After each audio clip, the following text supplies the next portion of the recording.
All right, so let's get this session properly underway without any of the tomfoolery that usually follows our.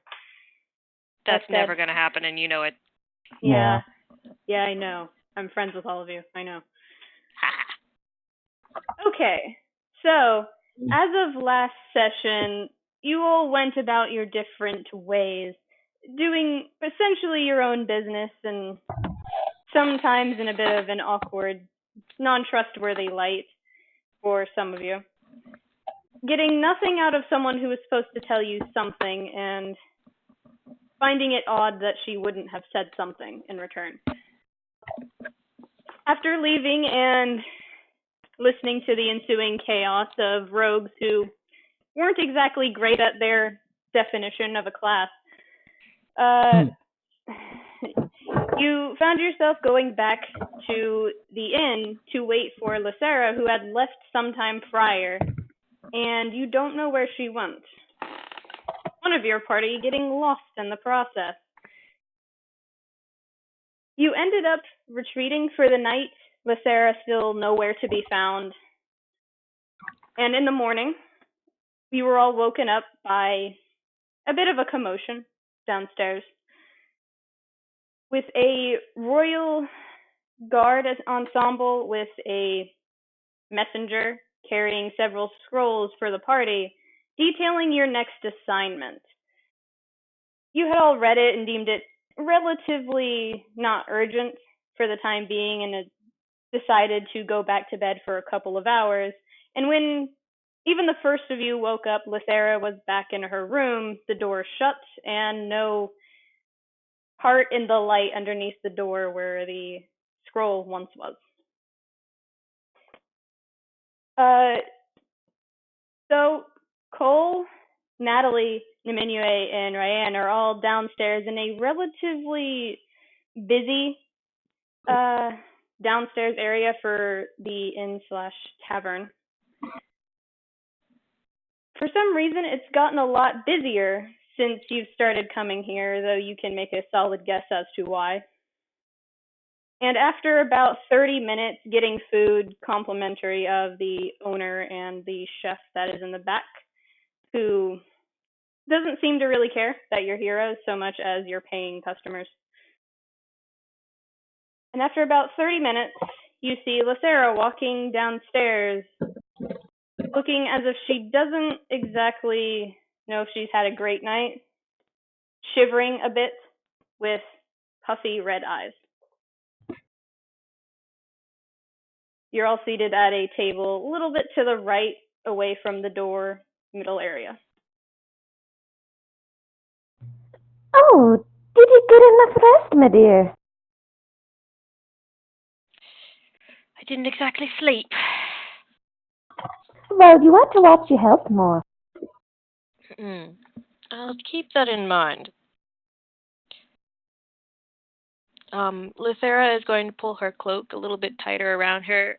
Something new to her wardrobe seems to be the same feather shoulder wrap that she wore to the festival or the ball, whatever it was. Technically a celebration, half-hearted. Banquet. Thing. Whatever it was. I don't remember the term I used. Thing.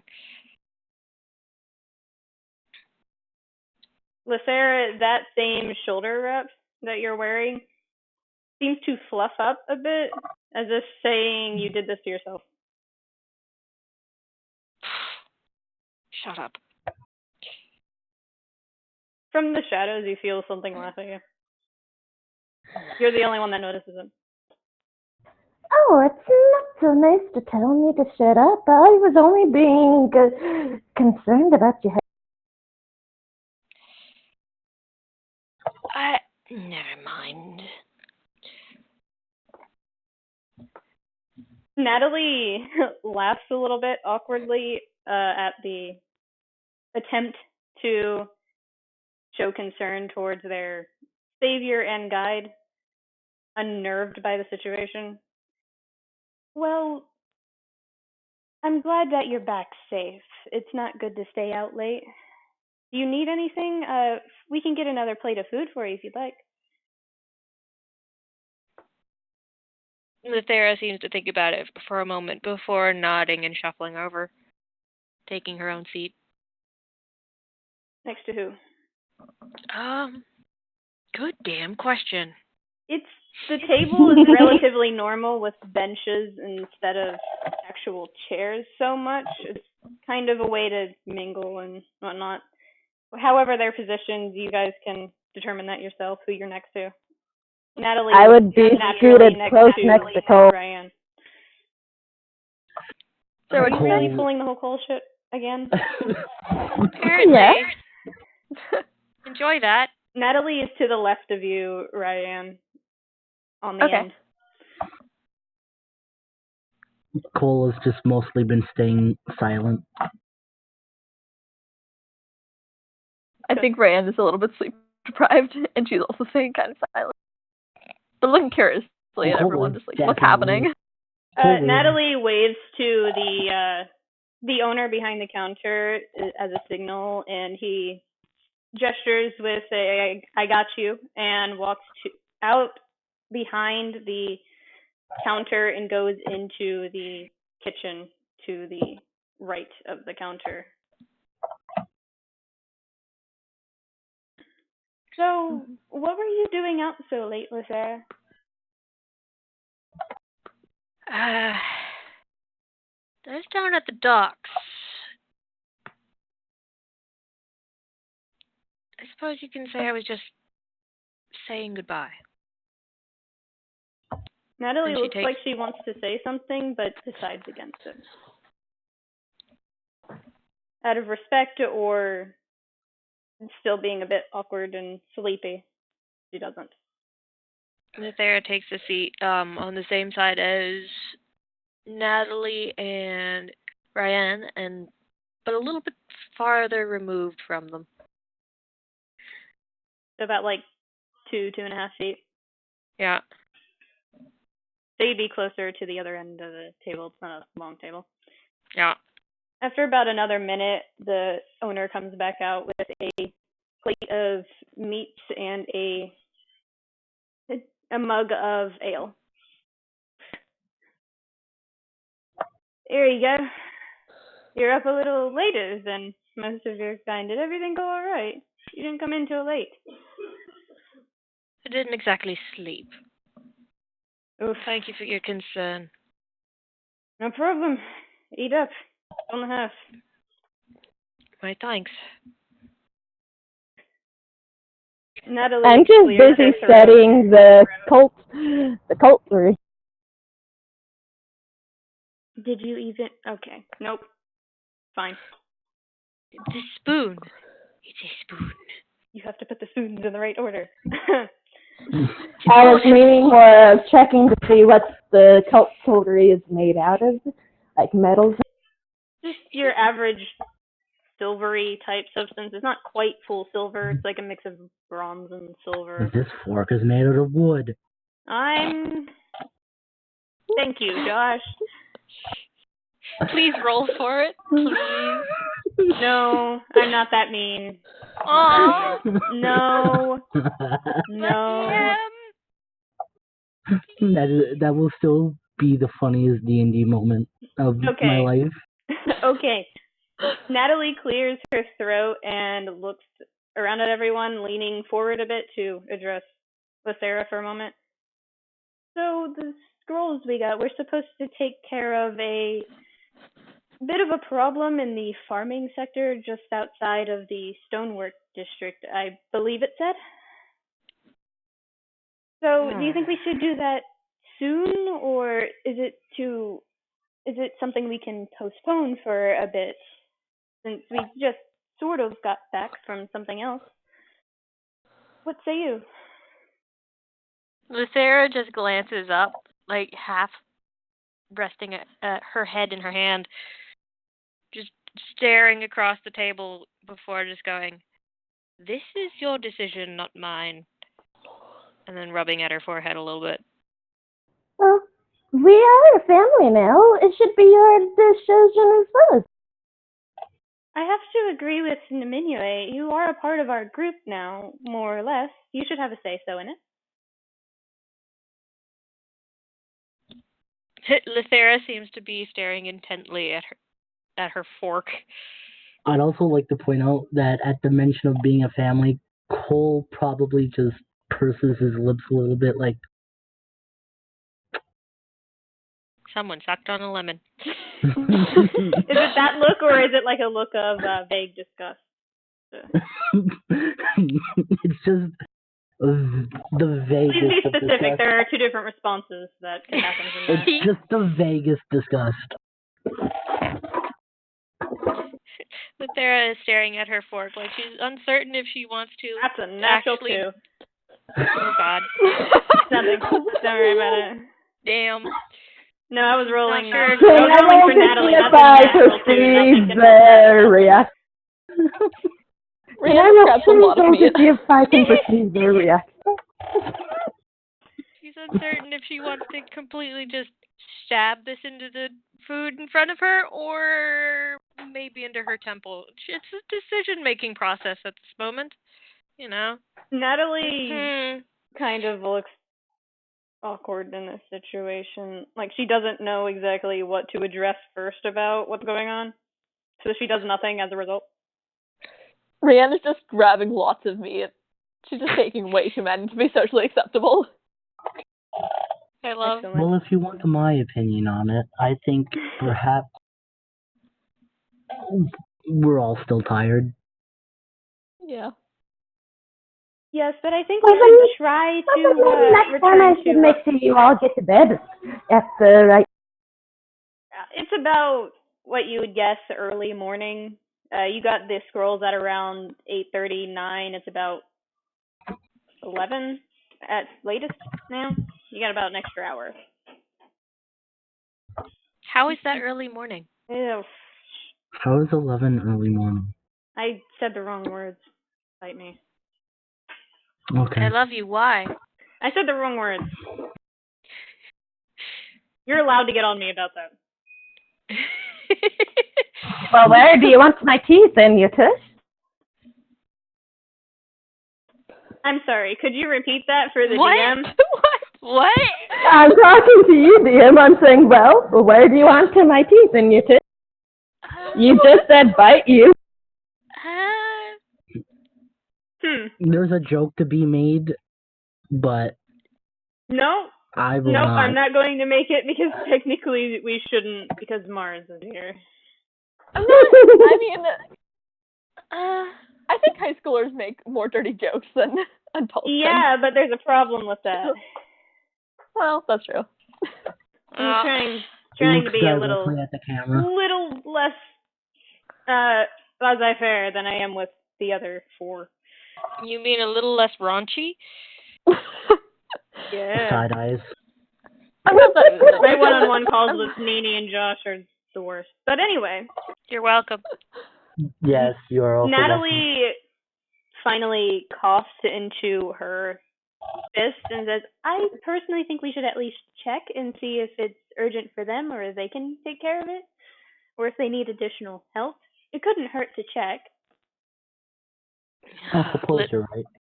Lithera just sighs. From what information I've gathered, that sounds like the same sort of area that a few wayward heroes have been bothering. Even better. Then we should check in.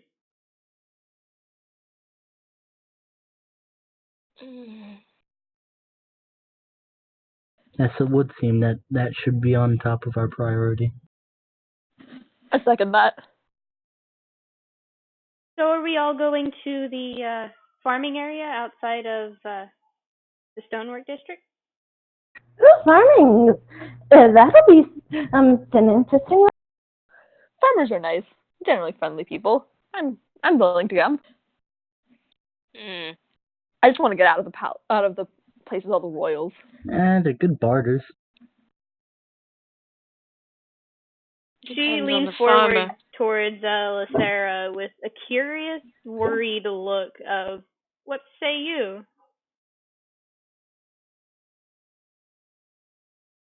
I say we don't have enough information. However, this does seem pressing. All right. So after everyone is settled with at least mostly woken up, we can head out. Sounds good. Yes, that sounds well. Yep, I do so. So after And about, I'm skipping along happily. after about 15 minutes to get yourselves organized, an extra 5 to make sure Lithera is at least not going to kill somebody. Just a worried druid trying to make sure. Huh? No. Are you on the computer? Okay. Just a worried druid towards a guide, making sure that she's calm, or as calm as she can be. What is calm? You define it. It's your character. You all head out of the Sleeping Pixies Inn, and you head out towards the main street and start leaving the Tower District towards the Stonework District and to head out. As soon as you reach past the gate leading to the Stonework District, Natali stops abruptly, like she had forgotten something, and says, "Oh, right. I'm so sorry. I have to actually check up on something. I will catch up with you as soon as possible. Please relay to me everything that you learn." And she turns and starts hastily walking back into the Tower District. Okay. Alright. Lithera raises a brow but watches it happen. She eventually just keeps walking and turns towards the Arcanum. That And gets a nod from Lithera of somewhat understanding.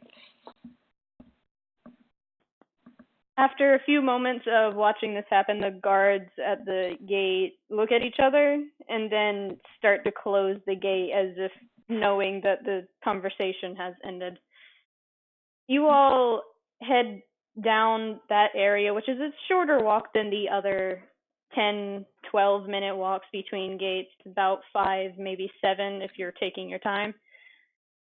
And you reach the outer sector of the kingdom, which is rural farmland. Most of the people here are humble and they greet you with open arms. It's not the treatment that you would get from the royals or the higher ups in the cloud districts. It's more of the fact of recognition that you tried your best and they're there to help you if you so wish. It's a rustic hospitality in a way. And your specific assignment takes you about 30 to 40 minutes away from the wall to a small town with about 15, 20 buildings. Most of them are for storage, and the farmers there are relatively well kept. Some of them don't seem to notice you as you walk into town. But eventually one of them does notice that you're there and recognizes you from various rumors that were going around and between people in the town itself. And a maybe mid-late 20s young man with jet black hair that is curled at the edges from either heat or just naturally, with brown, maybe hazel in the right light eyes. He looks friendly, but there's dirt across his face as if he's been working all day. "Are you the ones that the Queen sent to help us?"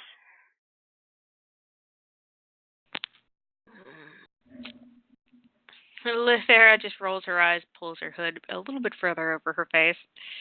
He gives you a weird look for that. Yeah. Well, we're trying. Okay, good. Excellent. We actually, if it's not too much to ask, I'm sure our people here could likely take care of it over the course of a few weeks, but we could really use your help with a bit of a problem we've been having. There are some odd wolves, I believe, that are stealing some of our crops and disrupting a lot of activity between our animals. They don't look like wolves so much. They're harder to hit than your average beast in that manner. It's hard to explain. They have multiple tails. Ooh, tell me more. This sounds interesting. We'll be happy to do anything we can to help. And My about mana. how tall would you say these wolves stood? Actually, I'm an idiot. Hold on. I actually have all of my notes properly written down and sorted out. Give me a second. I'm stupid. Just Leave me to be. get. Leave me be. No. Yes. There it is. God, give me a second. Why? I don't have a drink near me. Excellent.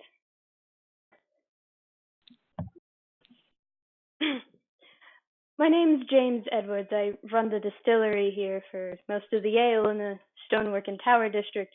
Why don't we go inside and outside of this heat? I'm sure it's been quite a walk from wherever you have been held up in the Cloud District.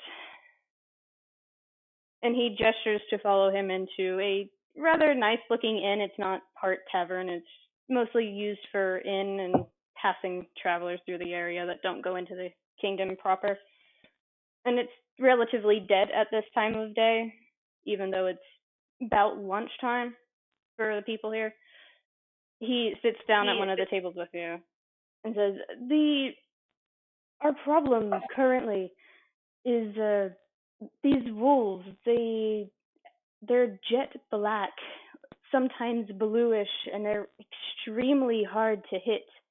And on occasion, people will swear that they see a red-skinned winged entity.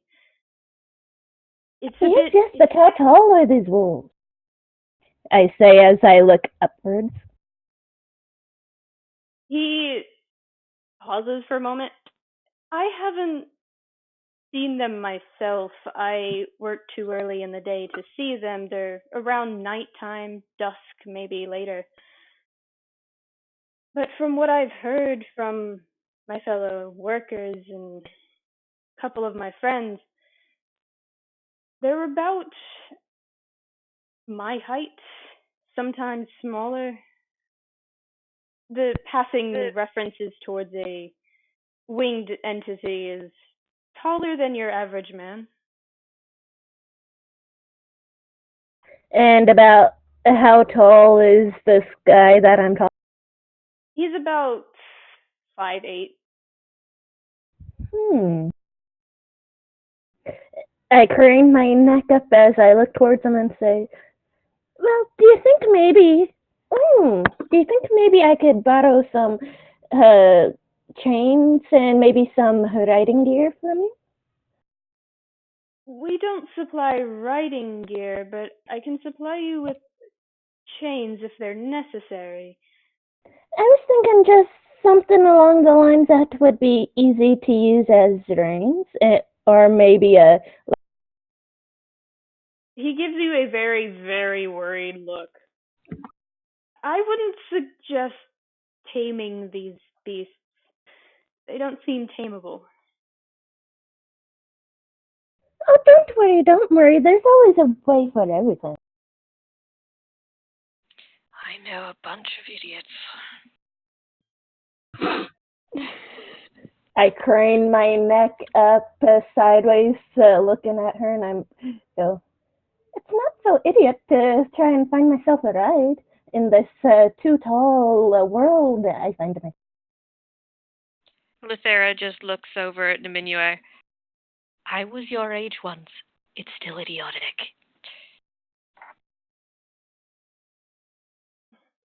Lady, I want clarification on something. Are you trying to Mhm. persuade him into giving you rain-like equipment? Or are you Not just asking persuade, I'm trying to... Just asking. Asking if he'd let me borrow one. For the time that you were talking to Lithera, he's sitting there contemplating it, and then leans back with a non-committal look on his face. I'm sorry, I can't purposefully just give you such things knowing how possibly dangerous these beasts are. I frown and then start rummaging through my bag. Is there anything you need in particular?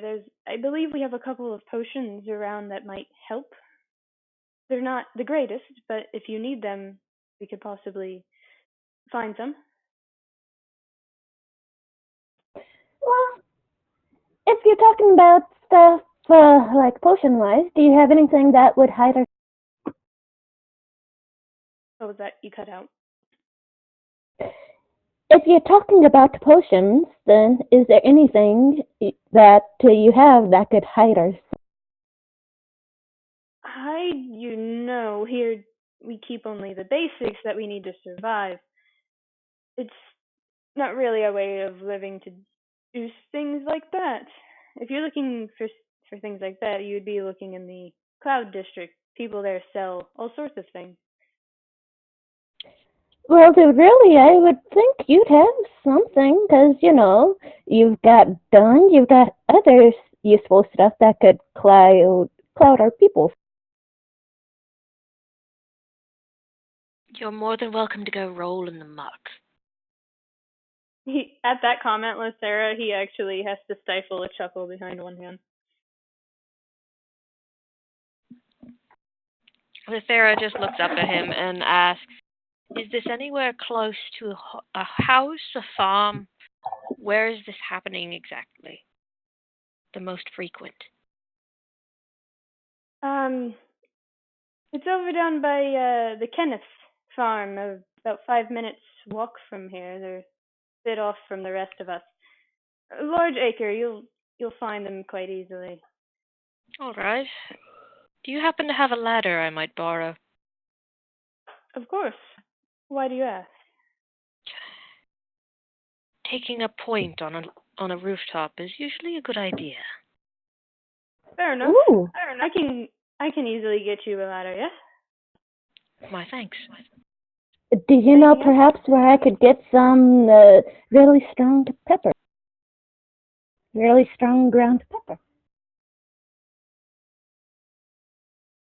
I suppose we might be able to find that, yes? Ooh. Do you have several small, little, easily tearable pieces of cloth that I can wrap them into little... What is the plan here? Someone's trying to make pepper spray and pepper bombs, man. Ah. Come on, As you're they're explaining wolves. this and trying to get him to give you things, actually... They're wolves. They rely on scent. That's a natural 17. Okay. He leans back and intertwines his fingers. I don't think that's a safe thing to do in this regard. There are people living there. Wouldn't want to damage any of their fields or their crops in the wake. If it's unavoidable, then they'll understand. But if you're deliberately doing it, Pepper It destroys would just crops. be... Yes, Acidic but for they the have... ground. Yes, but they have to come across a certain perimeter before they enter the fields. I still Why keep advise them out against instead of setting a trap? That is setting the trap, making it to where they cannot do anything but sneeze and pat their noses. They'd be easy to... How do we know they do sneeze? Who has proficiency in nature or arcana? Hi. Anyone who has proficiency in nature or arcana, roll for me. Nah, I don't got any of that. Oh, how am I I've not only got a proficient? plus All right, one. whatever. A proficiency animal will handling. have dot next to it if you have your sheet. Josh, for you, it would be the ones that are highlighted. Or Yes, I know. Neither? Neither are... Arcana, nature, no. Wait, why would you need Arcana? I'm just asking. I So know none of you have proficiency in it? Nope. I've got proficiency in survival. That wouldn't apply here. Those who want to roll for it can roll for it without proficiency or anything needed, just because none of you actually have proficiency in this room. Okay. Should we make this channel just for... Oh, wait. You already did. Yeah. That would be a Shit, 13, I right? got a nat 1. I got Oh, a no. 16. These are some weird I sounding got a wolves. nat 1 for Arcana. It's a weird sounding wolf they got going on here. Mars, what did you get? I got a lack of internet. 11. Wait, am I rolling? I got a 16. Internet, no! Nini, what did you get? 13. What were you rolling for, Josh? Either or. No, you gotta tell me. There's different answers. Okay, fine. Nature. Nini? I was rolling for nature as well. I was rolling Arcana. It doesn't matter. You're rolling that one. It doesn't I matter. said either or because they both have 0 modifier. Well, you had to tell me because if you're rolling Yeah. specifically for Arcana, the answers are different. No, I get it. Lithera and Cole, you think about the description for a moment of these wolves, and you realize that these don't sound like wolves to you. They don't sound normal. Multiple tails, dark fur that sometimes come off navy blue. That doesn't sound like a wolf to you. Especially not multiple tails.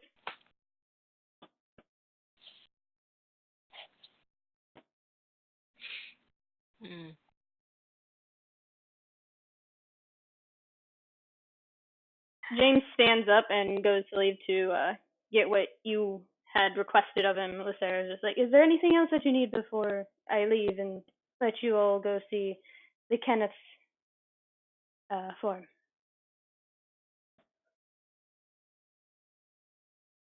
I don't know about the rest of the party here, but I have no further questions. Well, I didn't even ask a question, but... Like around what time do they usually come sneaking around and from what direction? About dusk. Later in the night is your best bet. And as for the direction? He points east, but slightly to the south. About 5 minutes walk to the southeast there. Cease. You'll see the establishment. It's hard to miss. Is that all? Thank you. He nods and heads out the inn to grab the ladder that was requested of him. Are you guys headed out to that direction? Yes, and on the way I look around for anything that I can use as projectiles. So, projectile trap. Roll perception. You have proficiency in projectiles? I'm not going to be the one doing the projectiles. I'm going to be setting up traps. So that's Roll perception. perception.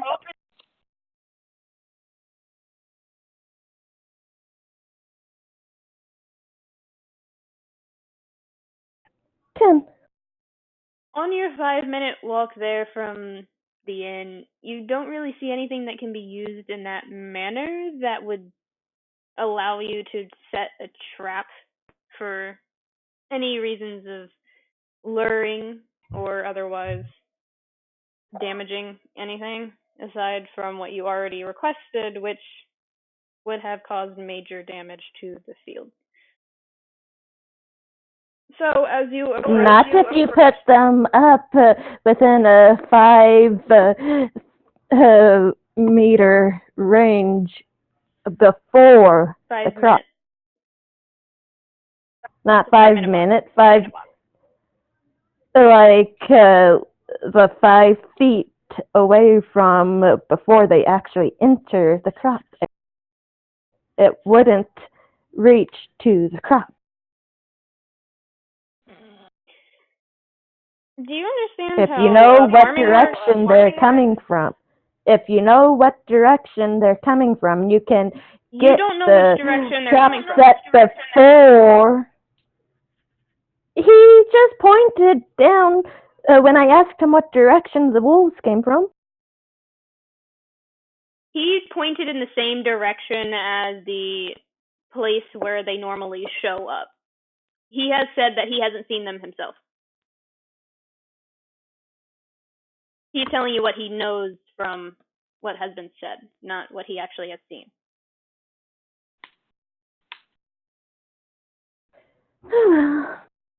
He just pointed you in the same direction from where most of the action has been happening.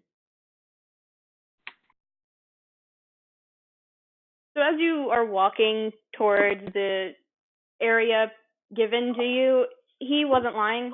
The house specifically is very easy to tell, as the walkway up to it has a few lanterns posted outside, which might cause a bit of a problem for any who are walking late at night. It causes a bit of a moth to a flame situation for anything darker. But the fields they look freshly planted. Some places look damaged from, perhaps you would assume, battles that were to shoo off any offending creatures that may want to steal from them, causing a bit of a disturbance in the soil and how things are growing. But once you walk up to the door, you don't need to do anything. The door swings open with a fervor, and someone isn't looking when they're rushing out. So I want to ask, who was walking out of the inn first and heading towards the house?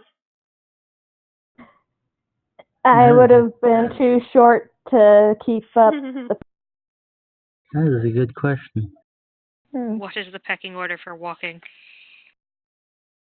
I would say one of you guys would be first because you got the longer legs. Yeah. It doesn't matter one way or another. You want to say Lithera? Oh boy, Sure, how that am I the sounds leader good. of this group? We can have it be Cole. This is entertaining as hell. Out of you guys, who has the longer legs? That would be the one in... It doesn't matter either way, it's just for a bit of flavor.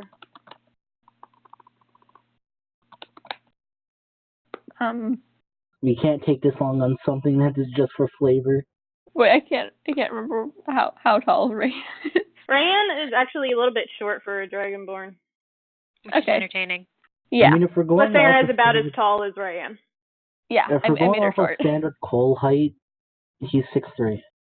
Taller than a Dragonborn. Alright. So Cole would probably be the one with the longer stride and would be out. I don't think You've been voted as tribute. but it couldn't hurt. Cole has been voted as tribute. Okay, So, cool. Cole, as you approach Sorry. the door, it swings open without any prompting, and the person rushing out is a young woman with tied back blonde hair that is starting to turn brown at the roots. And she looks irritated to some degree, and then she notices out of the corner of out of her eye that you're there, and almost trips down the slight staircase. It's about 2 steps. Right. Almost trips off of the front porch and catches herself last second. And then you actually get a moment to look at her from presumably when you had stepped back to give her some space, because personal bubble. And she is notably more kept up than the rest of the people that you had glimpsed in the town, with dirt on their face smeared and sweat down their brow and dirtied hands from hard labor. She's definitely not one of the more working people, but she does seem to have seen sun a lot in her years. She looks about 20, maybe 25 at the oldest. And she has bright blue eyes.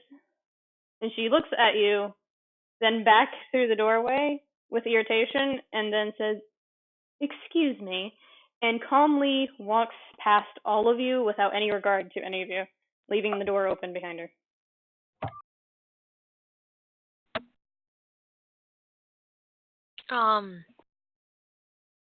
Huh. Why, hello there, pretty lady. She doesn't even give you a glance as soon as you talk. I shrug and start whistling merrily a dwarven drinking tune while I head into the open door. Everyone I else was doing gonna the say same? that's yeah.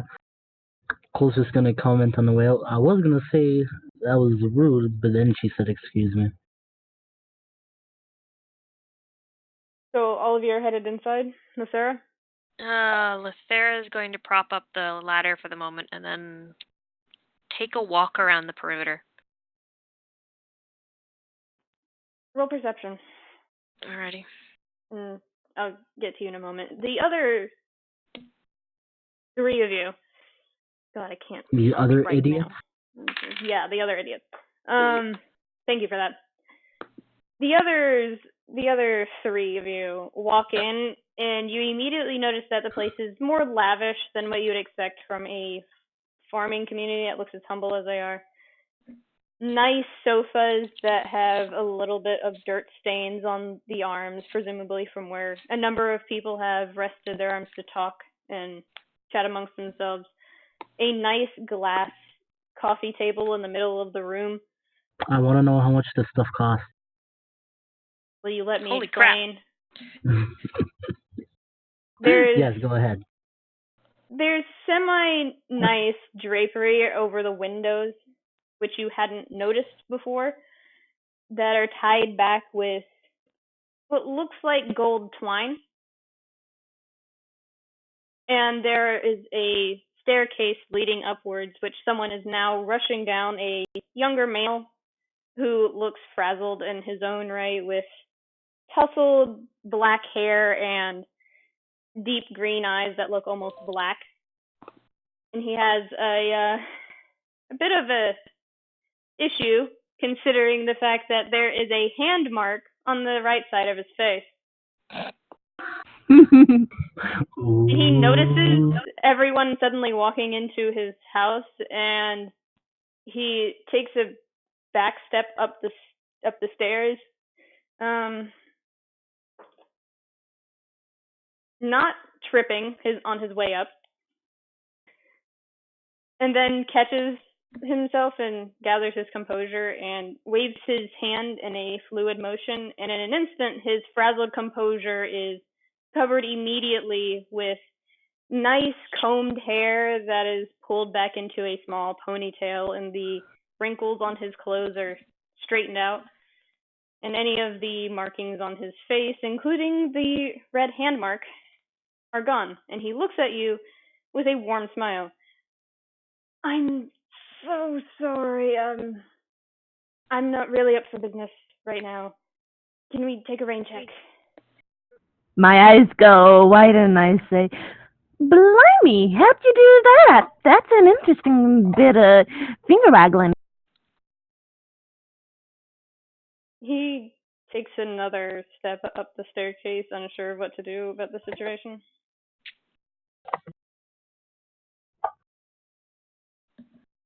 "Could I ask who you all are?" "Well, where are the heroes?"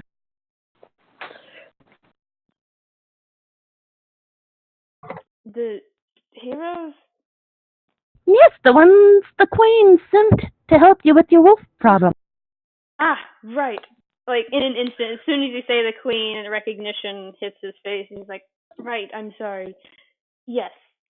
Please have a seat. Is there anything I can get you to drink, or something perhaps to soothe the heat? He overlooks your attire, and for the most part, some of you are wearing blacks and some of you are wearing robes and armor, which is, it's a hot day. It is hot outside. Leather armor especially.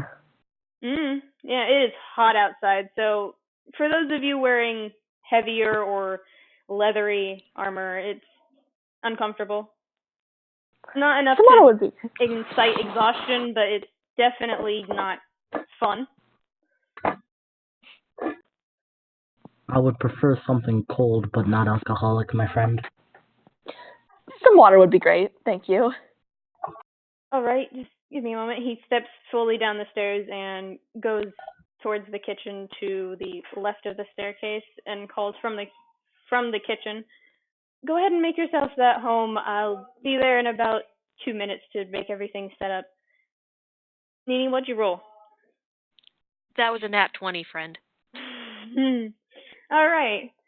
While you're out looking around, doing perimeter checks, while everyone else is addressing the situation inside, you actually take notice of the fact that on the tree line about 20-25 feet away, there are poorly covered scratch marks from something that looks bestial, but could very well just be scrapes from various weapons, like improvised pitchforks that were made sharper on the fly.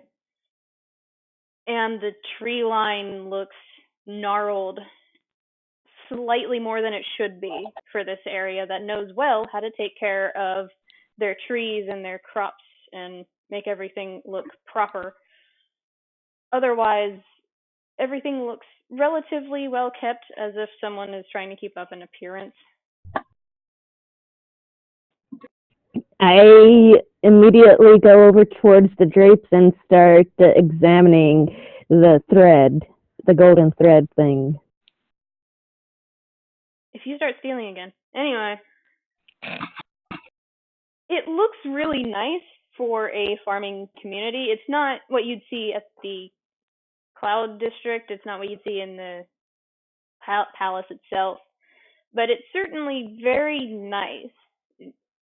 You would assume that this belongs to someone who owns the land or is relatively like a mayor or a governor of sorts of the area.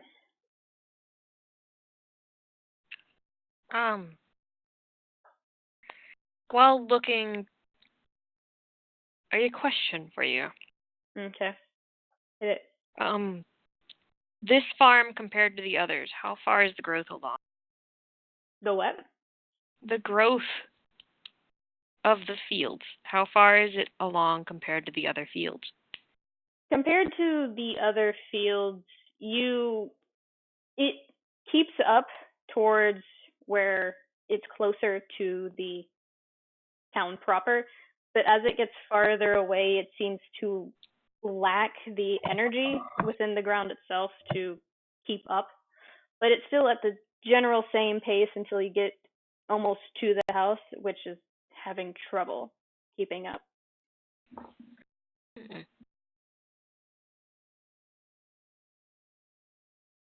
Oh my god, ladies. Okay. Roll perception. Well, investigation, actually. This, you know what you're looking at. Fine. I'm used to this. Can I investigate the ground then, the soil? Roll nature.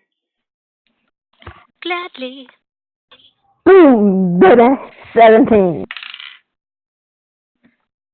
From what you gather looking at these particular drapes and the cloth that they're made of, they, aside from all cloth being to some extent flammable, if it's not enchanted to otherwise be, you can't really tell if it would be good in traps because you're not an expert in traps. But how thick is the material? It's the type of material you'd see in like, I forget the word for that type of shop. It's not an adult shop. Like, is it a God. heavy hanging drape or is it a light breezy type of drape? It's when you look at it through a certain angle against the light of midday, it's a bit translucent. It doesn't look heavy enough for anything to properly sit on it. Does this dude have like BDSM equipment? I swear to heck. You're not there. You freaking said it though. Ooh. I'm I curious. forgot the word. It's like those knick-knack shops from the What? from movies that just those beaded curtains and those flowing drapes that are see-through kind of thing. Lithera, let's go investigate his basement for the BDSM. I want to know how Look, much you it said costs. adult stuff. I had to question this. I But the put words. You did this to yourself, dude. I did. Gun emoji, I want to know how much it costs. What happened to PG? I don't know what you'd roll for that is the problem. I don't roll anything. I have criminal eye. That is an excellent point. I forgot you had that, and I made Good your job. character sheet. Looking at everything in this room in particular, you would surmise that everything total costs the owner, presumably the male that you've seen, the only male that you've seen in this area thus far, about 1,500 gold Huh. total. That's for everything. not a lot. That's not a lot.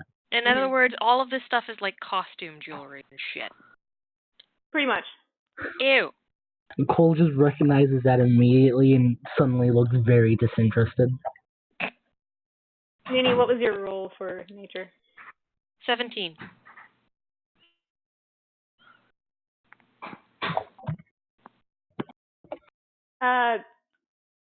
Niminue, as you're fluffing and playing with the drapes, the male from before comes back out, sees you doing this, and just like, please don't touch those. Please. Could you sit down? But this might be And he's helpful. carrying a small tray of 2 waters and what looks like a slightly fruity, looks like raspberry tea. I start sniffing. And he sets it down on the coffee table in the middle. And my nose leads me to the raspberry. Cole just takes the water and sips at it.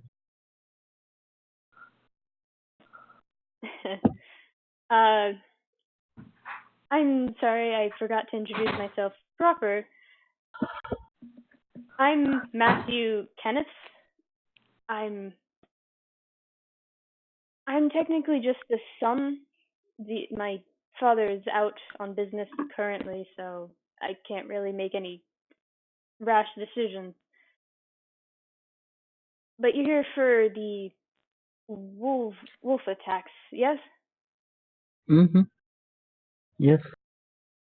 Excellent. He looks relieved as soon as you confirm that. Did you need anything from us specifically? From me? I don't know how much I can help without the permission of my... Have you seen these wolves personally?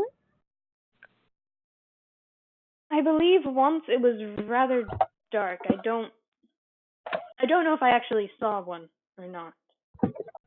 Do you perchance recall what direction it came from?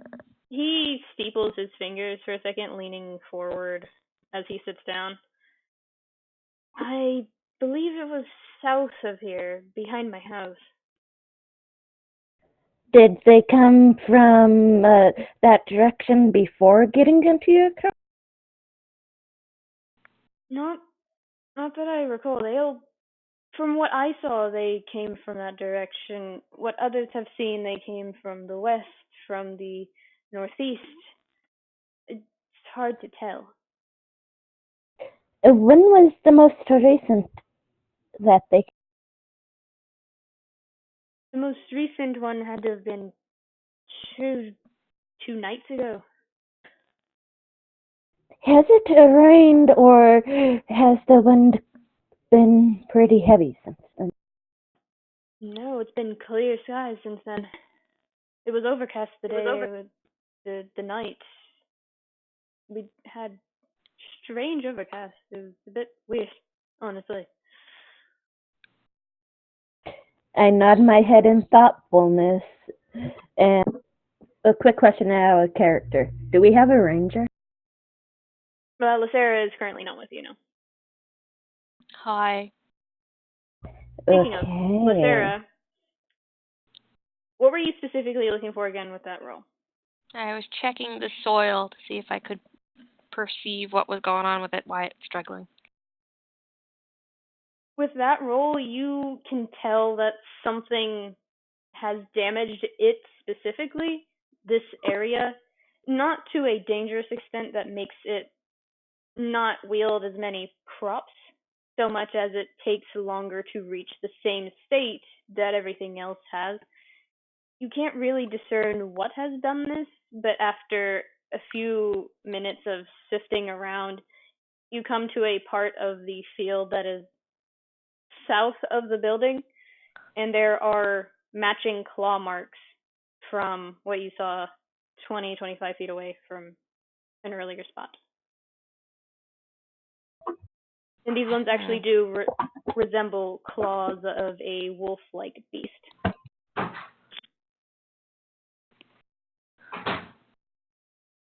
Alrighty. I am going to do something fun. Where's my thingy? Go ahead. There's my thingy. I'm going to use hide in plain sight. Spend a minute camouflaging to gain plus 10 to stealth checks when you don't move. Because I get the feeling. Right now? How long does it last? It doesn't say. Is it a feature or Trait. So it might not even have, it might just be a thing you're able to do if you stay still long enough. So it doesn't need to be activated immediately. It's broad daylight. From what you know, those types of attacks don't happen until about dusk. Yep. Where is this fucking page? I nod my head out the door, and on my way out, I say, I shall be back, sir. I've got some checks to look. All right. And I head off in the direction he said, and I go look for tracks on the outer edges of the field from the direction he said. So you walk out the door, and round the building, you actually do see the ladder that was set up from where Lithera had put it. And you walk behind the house and following the fields south. I need you to roll a nature check.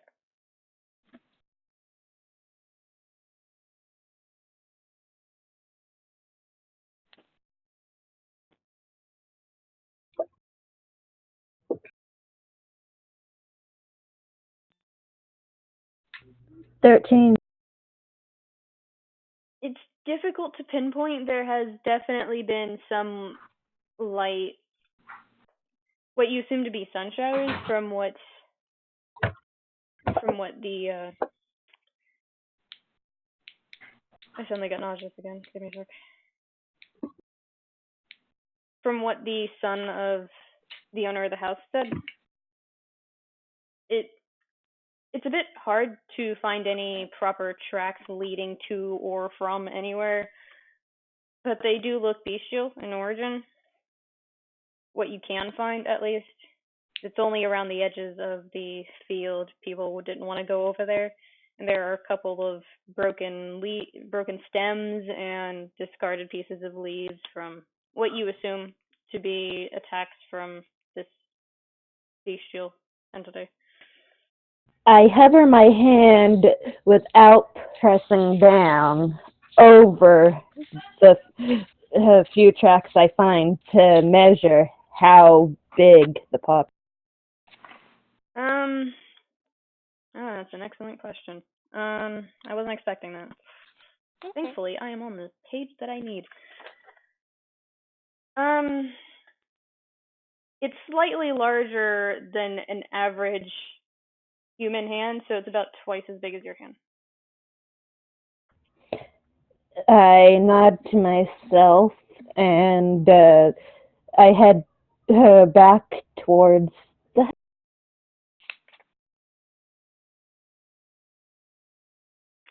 Okay.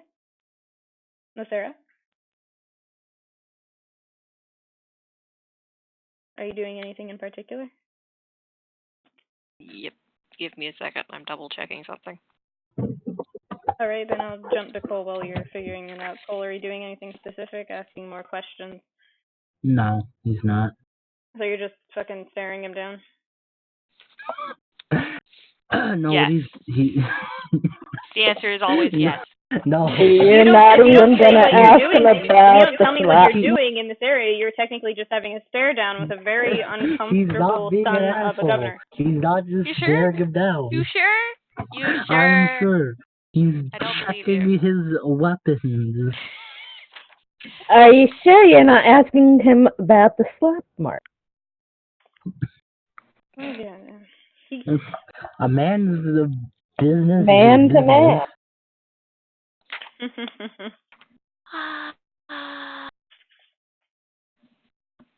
But he's just making sure he's got the equipment in case he does need to shoot a wolf. A quotation mark wolf, end quotation mark. That's how you're gonna Okay. phrase it from now on.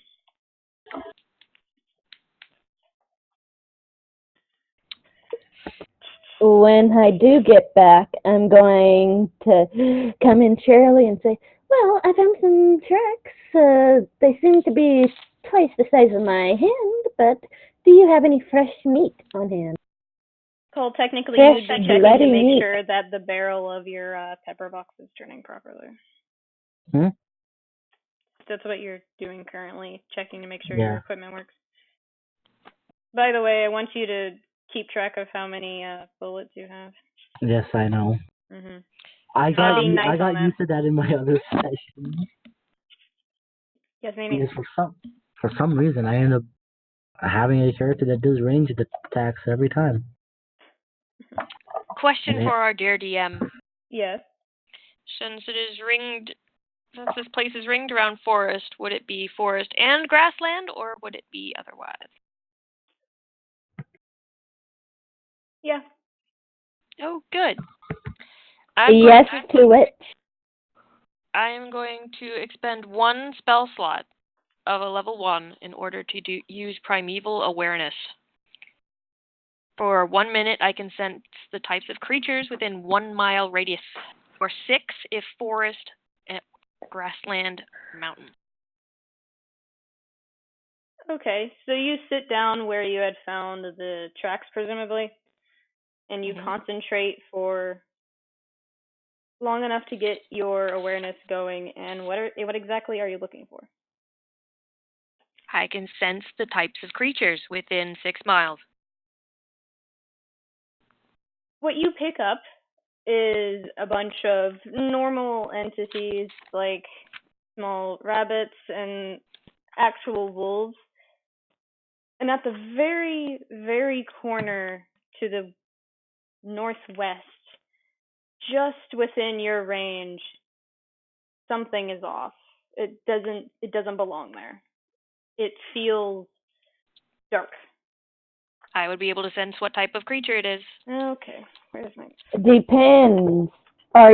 Does it say regular creatures, or does it say demonic or something else that you're able I actually do have to make sure that it doesn't say a specific type, but I trust Nini not to try and pull anything.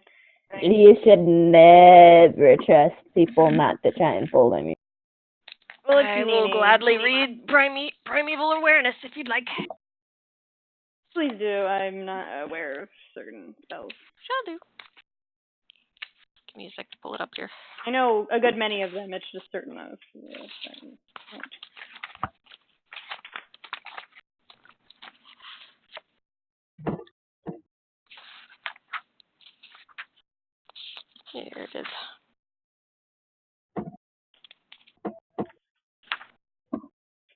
Primeval awareness.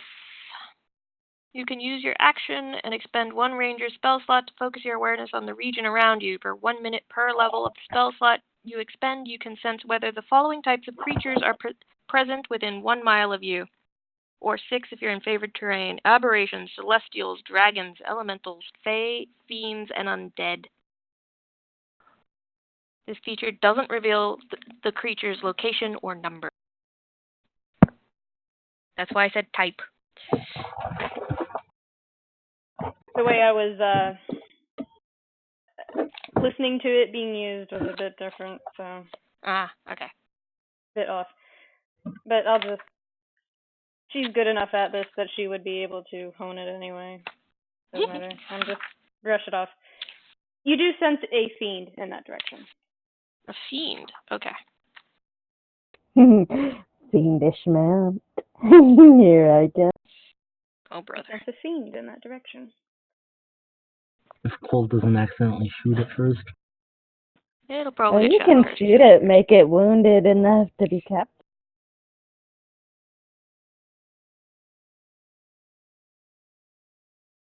I'm pretty sure mounts actually have to want to listen to you.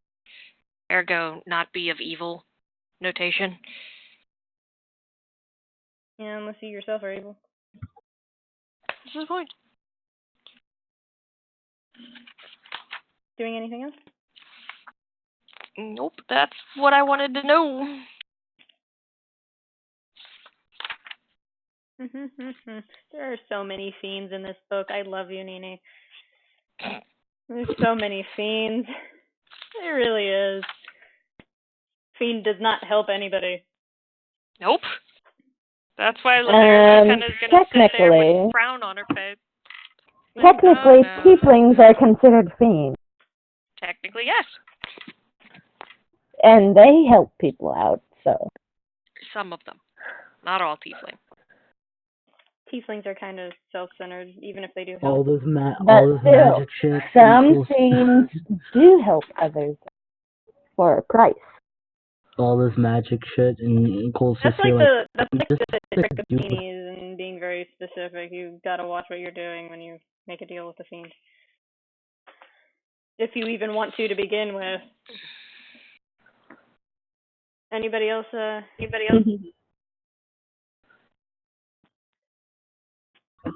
Anything else that you're doing with Sarah? Nah, I'm good. Are you headed back towards the group?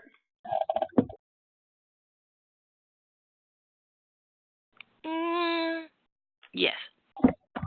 All right. So, Enjoy that. She's covered in leaves. Leaves and whatever else. So you walk into the main area and see all of the same designs and costume jewelry-esque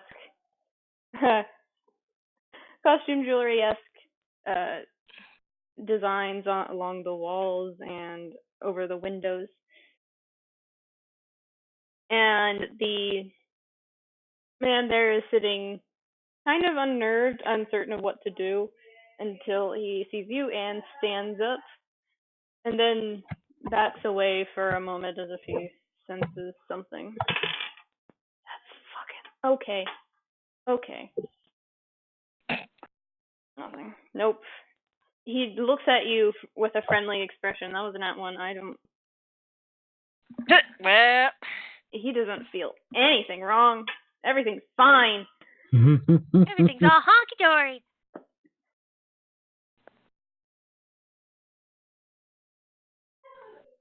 Pay no attention to the bullshit. Currently, Mars, yes, everybody is now together. Aside from Okay, Natali, who thanks. still hasn't caught up with you. Well, as I come in, I'm like, "Hello, sir. I done some awesome tracks. They were twice the size of my hand. Do you perchance have any fresh, bloody meat I can use for a check?" He is now just giving you a really worried and fearful look for asking for something like that.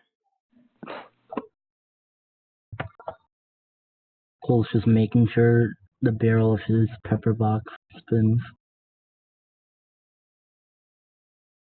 You'd hate to have a gun jam in the middle of a fight.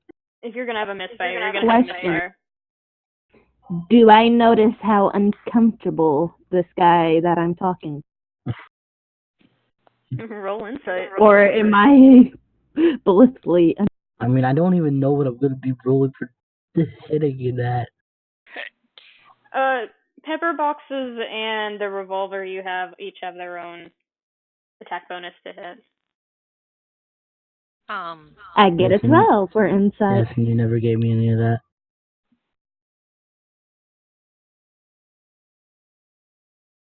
Lithera is going to walk over to Cole, and as she's crossing past him, fiends.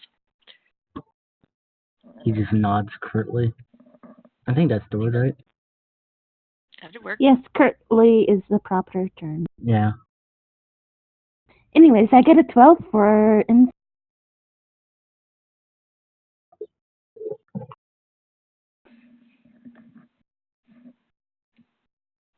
DM. Yes. Sorry, I was getting something for. I got a 12 for insight. Yeah, he looks very fucking uncomfortable. That was a natural 3. He's not doing very well to I hide. look a bit concerned at him and I go, well, I thought you didn't want any traps that would ruin your crops. I'm trying my best. Fresh meat would make a better trap than pepper ball. As soon as you say anything about Pepper near the crops, he immediately becomes even more fearful. Because as you recall, he said that this is not his property. His dad is out. Does he seem even... Did I calm him down at least in any bit with my suit? You made him more worried. You literally just told him you were torn between luring dangerous creatures to his property while his dad is away, or ruining a part of his field. You made him even more worried. You're bad at this. I peer concernedly at him, walk up to him, and reach up and lightly start patting his hand in a soothing way. There. As soon as you do that the first time, he steps away a bit out of respect and also just no thanks. Lithera is just going to roll her eyes and walk right back out of the house. All right. So much for normal people. People here aren't normal. You're talking to a gnome.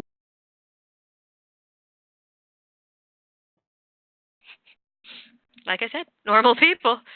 So much for Gnomes normal are people. supposed to be very friendly and supposed to be optimistic.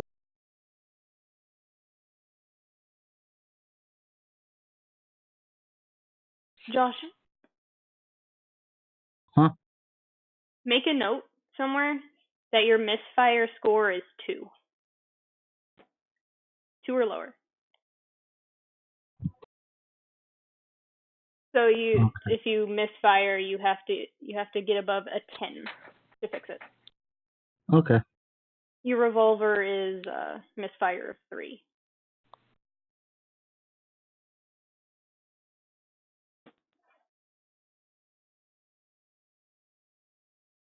So, do you want to skip ahead towards dusk? I'm going to do one last thing since I saw that worry on his face.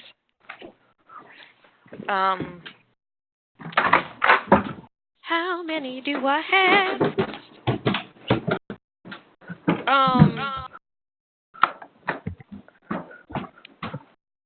Yeah, okay, we're gonna be stupid.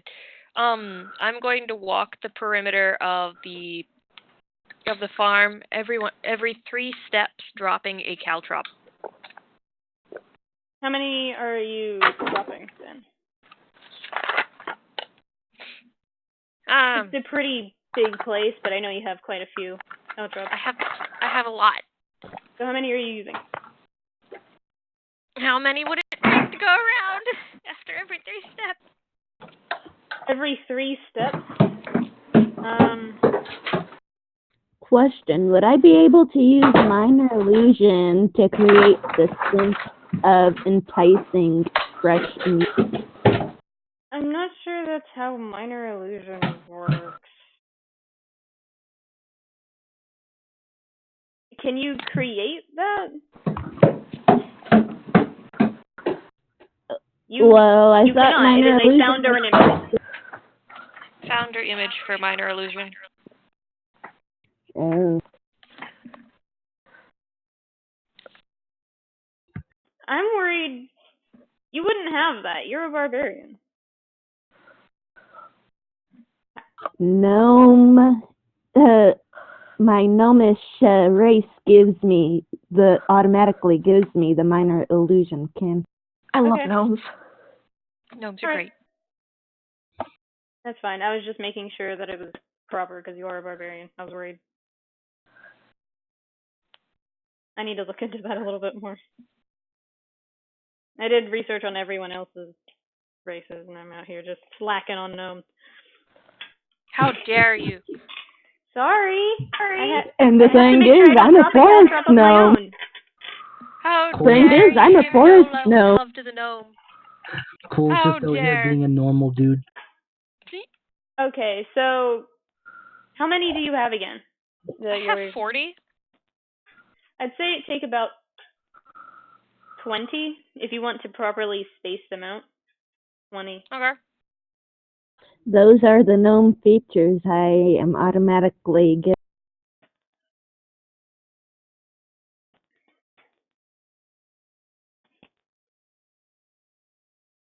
So you've got 60-foot dark vision. That's nice.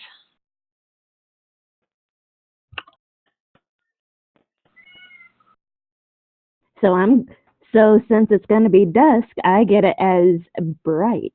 Who has dark vision? Humans don't. Yeah, they sure don't. That one party member that's human. Cole sure ain't gonna see shit. Oh, it's gonna be tough for you fighting in the dark. That's gonna suck. That's basically all disadvantage until someone helps you out. Do shooting in the dark. Dragonborns? Yes, Dragonborns have dark vision. Nice. Everyone has dark vision but Cole. Oh no. Human problems. Human problems. Everyone else is a different race, and humans are out here like, ugh. Cole was, ugh, this bullshit again? I can't see. Well, as a human, you could turn yourself into a cynic. He's a gunslinger. He cannot. Yes, he could. He's squishy. Because he could Absolutely get not. Absolutely not. he could get the cynic implants to give himself dark. I don't know how He I feel could go about that. from being Good job. a human to becoming a cynic. That's Implants. his option. Cole already hates it. I want to ask, is this a conversation that you guys are having prior to No, actually this being is what in I'm village? saying out of character. No, I actually want to ask for posterity purposes. You guys probably know that he can't see in the dark, while all the rest of you can. So would you suggest, like, staying behind or staying near somebody that does have it? Or would you just leave him in the dark like that? Hey there, Cole. You can come with me, you know. As a gnome, I can see in the dark pretty well. I'll keep you safe, I say as I soothingly try and pat his hand. Lithera just points at the row of lanterns leading to the front and goes, "We can use those." Yes, but then we'd be easy to see. Not if you're smart Thank you, about it. Sarah. Well, we could use Cole as bait then. Let's not use people Maybe as you're a bait. gunslinger. That's rude. I mean, Lithera just glances at Cole and then goes to pick up at least one of the lanterns in order to move it to around the perimeter. Well, by bait, I mean we can have him silhouetted in the light, and we attack them, and they are her from behind. I'm going to pretend you didn't say that. She keeps doing what she's doing.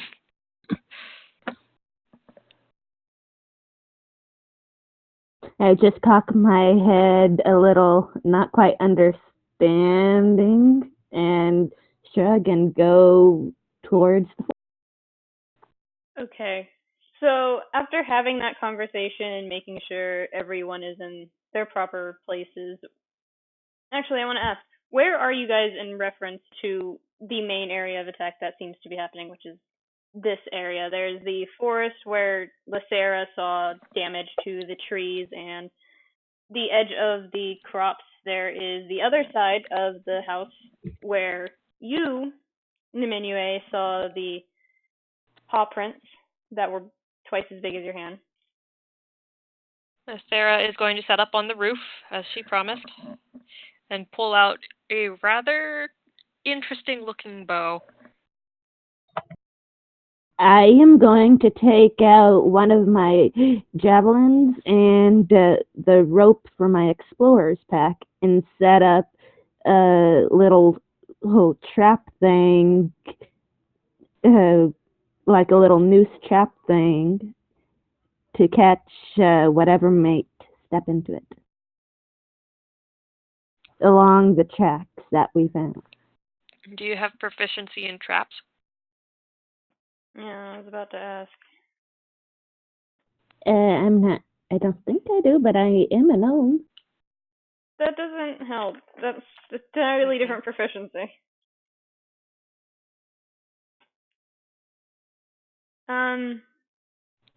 Where would I see if I had proficiency in traps?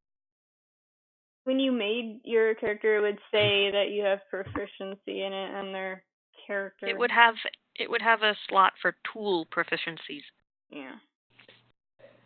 If she has another person who also doesn't have proficiency in traps helping her, would that help at all? Nope. No, it might make it worse. I love you. Well, Raiann comes Suddenly up and completely useless. And suddenly they both get caught up in the trap they're trying to make. All I am Flat, curious is, why does mine say I have vehicle proficiency? Because you have vehicle proficiency? Gnomes like to make mechanical vehicles, including like miniature battle mechs kind of thing. They're entertaining as heck. I don't know what tool proficiencies Cole has.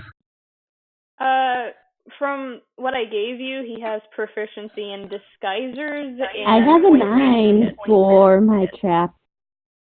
I would also assume he has proficiency in tinkers. Yes. The tool. Good. The tinkering kit, the disguisers kit, and what's the fucking poison kit? Don't remember what that actual name was. He has a poison kit? He has proficiency in it. It is called. Oh, he has it is called a poison. Yeah. So he has proficiency in it. He doesn't have one. Or would it be considered an assassin? No. Assassin's toolkit is a little bit different. Different. Because I know assassins are proficient in poisonous. Cole is also making sure that he sticks close to literally anyone. Okay, I'm pulling him along behind me. It's a bit difficult because you're small.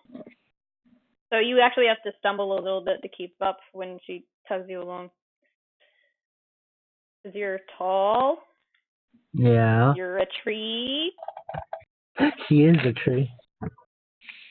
I'm pulling at his pant leg. Don't do that.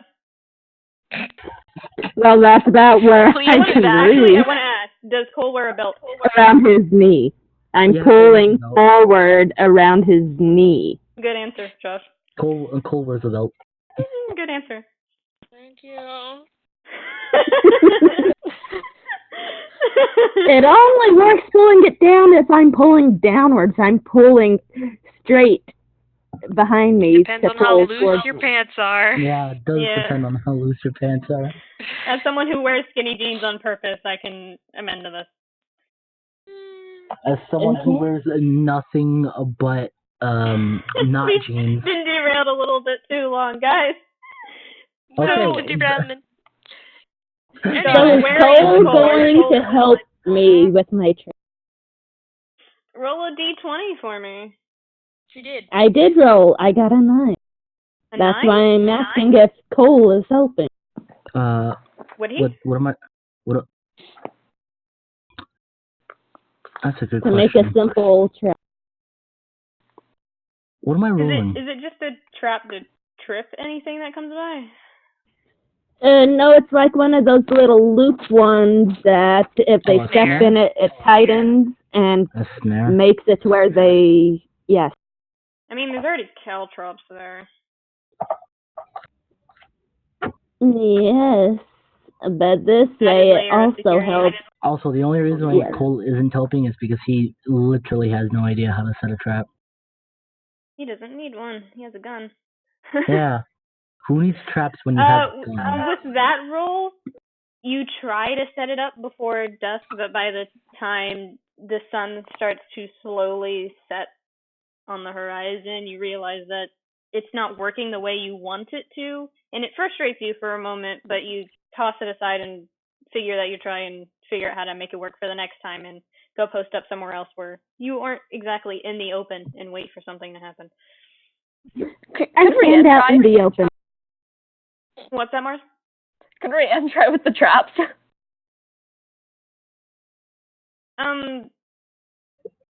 Because you don't have proficiency, no. I was giving leeway because of the gnome background. Oh. Careful tinkering nonsense. Dang, okay. No question. Does Yes. this mean by the size of the paw print that these creatures are medium sized?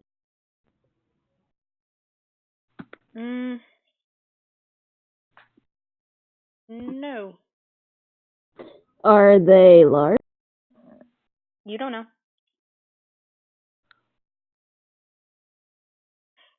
Compared to you, most things are large. Most things are large compared to you. You are a gnome. Also, Cole may not be able to see, but he can use his ear holes. But what Your I'm phrasing is just wanting to bad. know is because I do have the ability for any beast classified as small or smaller. I can talk. That doesn't help. That doesn't Do you help not you. like the? You already know one paw is bigger than you. Do you not like? Just the because feeling it's of bigger ear holes? than me doesn't mean it might not be classified as. Not. I will give you that. It Okay. also might not be classified as a beast. We don't know. Even fiends have beast among them. True, but we don't know yet. Lithera and Cole, roll perception. Okay. Oh boy. It's about dusk going on early night at this point. 9. God, good roll. That was almost in that one. 18. I think I might go back to using my dice. You're welcome to. I never said you had to use the bot that we have on. It's so satisfying to roll a die. I don't have a die. I'm sorry for you, sir. Nini, you got a 18? Yes. To the west, you hear a very quiet, a cracking of something, just, and then scraping. Very, very faint to the west. That's never good. I'll turn my gaze and make sure that I have an arrow knocked. But make sure to stay still. Rather stay as stealth as possible. Roll stealth. You're on the top of a boy. building. Yes, I am on top of the building, but guess what? I have +10 to stealth. Jesus Christ. Why am I not rolling perception? I was going based on passive perception for that. If you want to roll perception, you're welcome to. Is my base passive perception high? You're the one who has your sheets.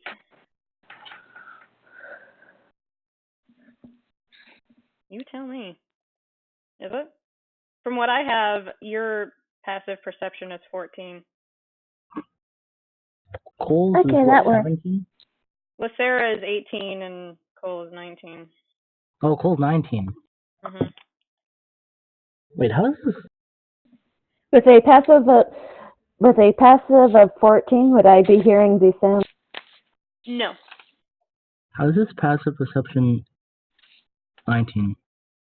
Your background and what you are proficient right. in, and as a gunslinger, you're pretty good at this sort of thing. Yeah, that's right. So, Bri, Mm-hmm. do you want to Ooh, know I what rolled kind an of stealth I 18. just rolled, considering my already +9 of stealth? I did ask for a roll, so yes. Okay. 32. Pretty stealthy.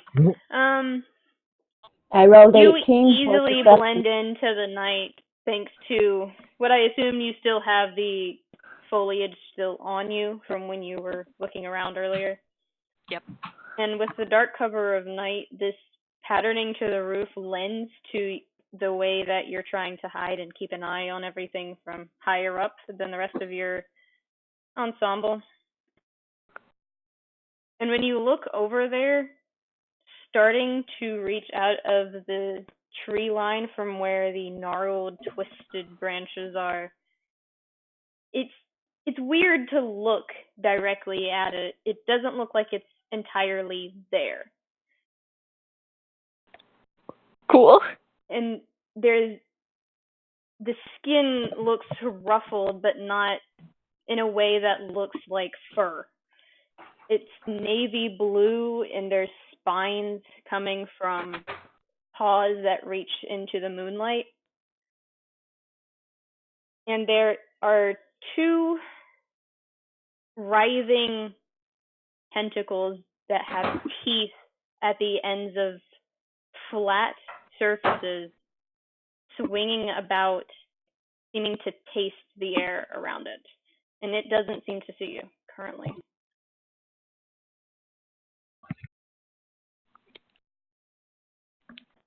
Okay. That's great. Shit.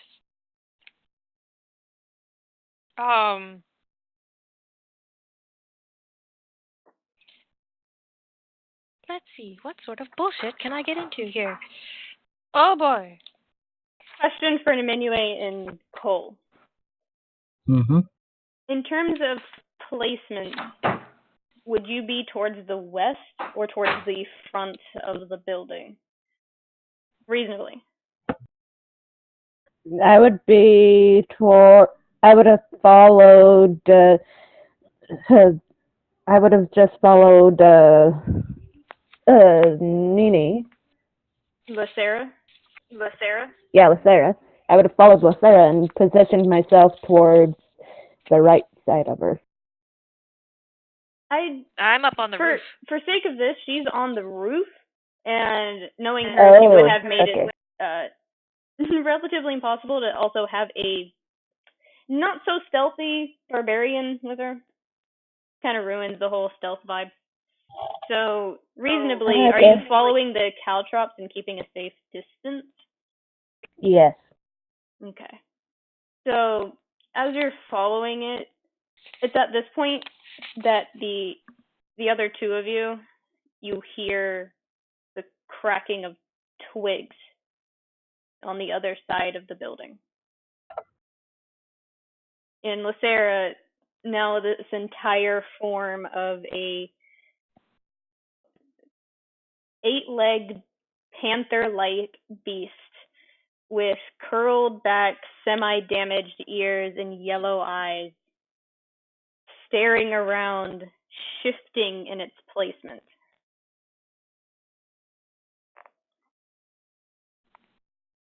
That thing is beautiful.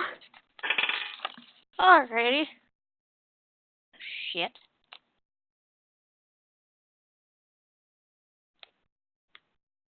It still does not see you. It would be very hard to see me at this moment. I'm just fine with that.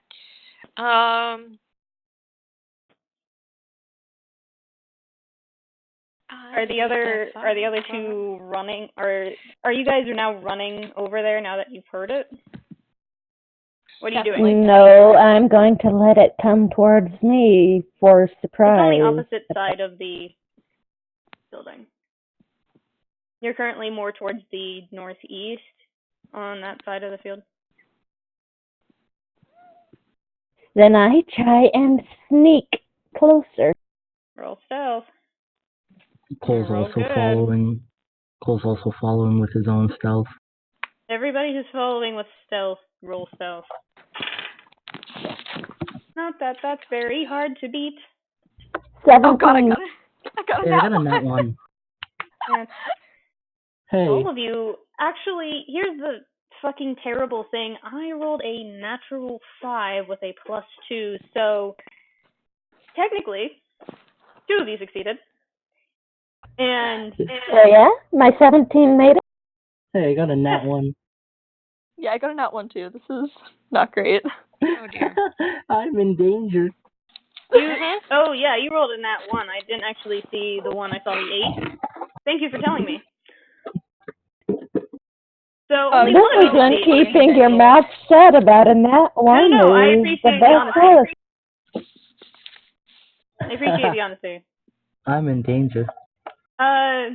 Niminue, you're used to this sort of thing from how you were trained back in your mercenary days, and you get lower than you already are and creep along the caltrops, and you stop as you hear the very, very not stealthy footfalls of a heavy Dragonborn and a Gunslinger that can't really see his way around aside from the faintest of lights from the front of the building and the moonlight that doesn't exactly help in this situation, considering the shadows that is casting from the west side towards him.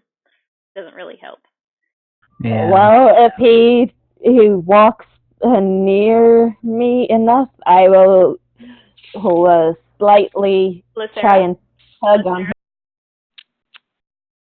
as you're looking at this beast, as you hear the others start to head in that direction as well, its head snaps towards where they're walking and growls low and deep and starts to get low and go in an arc to dodge their vision to try and sneak up on them. You still see this. How far away from me are they? The rest of your party? Yes. From here, you would be about 40, 45 feet. Oh, good. I am going to cast Conjure Animals. I am going to summon 8 panthers right behind it. Okay. Give me a moment. Hi. You guys have a ranger. Give me a second. Hi, you have a ranger that just went, oh shit. Conjure animals. Let me figure out exactly what that does. I can read it off of my thing if you'd like. No, I have this. Okay. That's a quarter challenge rating, so I can get 8. Okay. 8 panthers behind them? No, behind the jackass. So behind the beast that you saw creep out of the woods. Yes. Yes, thank you.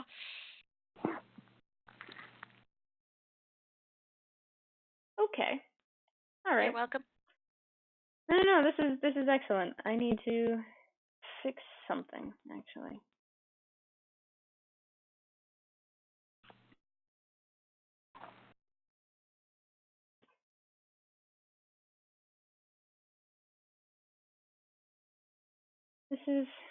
I'm so glad this went this way. You guys are so fun.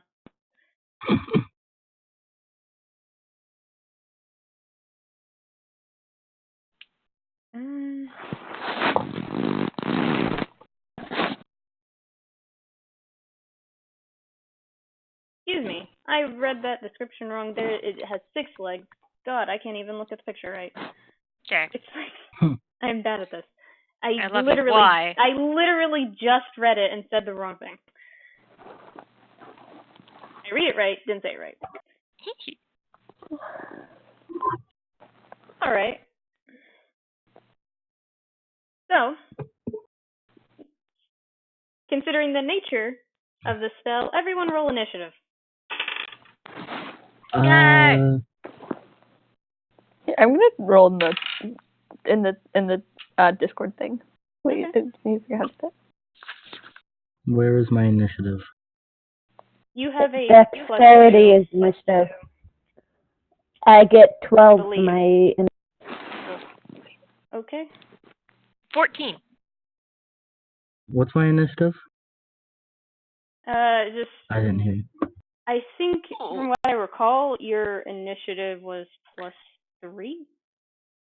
Okay. You don't. I'm just asking if you don't have it on any of the stuff. And The thing that I used didn't say. Isn't your initiative your dexterity? God, I can't remember. is it? Hang on, your initiative is... Because the thing I used didn't actually label initiative bonus. Yeah, your initiative should Am be I your above? main bonus. Am I above the in initiative order? What is it? We'll find out in a minute. What does it mean? I got 4. I got 3 plus 1. I'm having a Dexterity. hard time hearing. So it's the... If Okay. you're at 20, you'd have a +5. If you're like at 18, I got a you'd have +4. But Okay. also another question, because Rye has given me multiple different things. Which quick draw am I using? What? D&D Beyond and the Gunslinger variant have 2 different versions of quick draw that do different things. D&D Beyond betrays me all the time. I really should just stop looking at it. Enjoy that, Bri.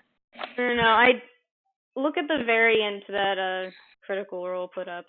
It makes things a lot less broken. Hi, Dungeons & Dragons is meant to be broken. How dare you? You mean the one on the D&D wiki? Yes, that is the official Critical Role, technically. Okay. Because they actually, the D&D people actually just went, oh, right, that is a little broken. Let's just shimmy So over should there. I just use the stuff from... Mm-hmm. Yes. Okay. Okay. So... Quick draw doesn't matter.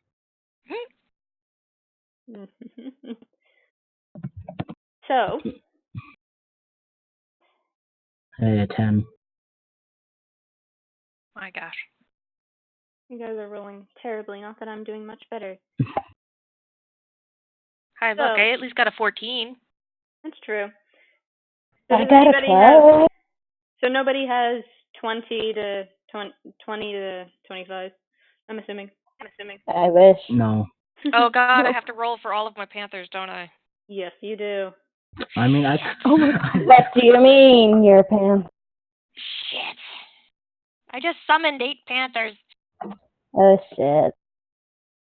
Hi. They each have their own turns. Well, I know for a fact minor illusion can do auditory, so once I find out if the creature we're against is male or female. 14?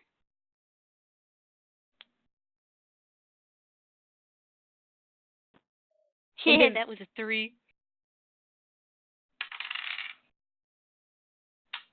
An 8. 14, 3, 8. 10. What the hell? Yeah, alright, rolls. 18. Damn. 15. Yes, I'm writing these down. 5. 9. Good lord. That's all 8. Rolled badly. Hey, do you think you can hear?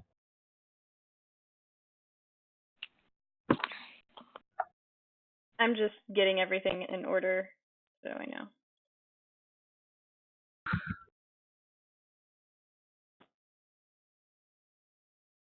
You had a 10, Cole? Yes. Same as one of the panthers. Yay. Niminue? I had a 12. Raiann? Sorry.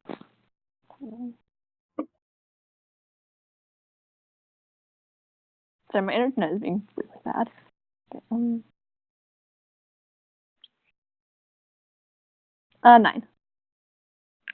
Again, same as one of the panthers. You guys. This is great.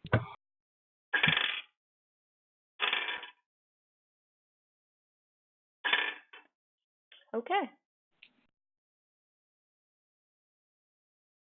That's okay.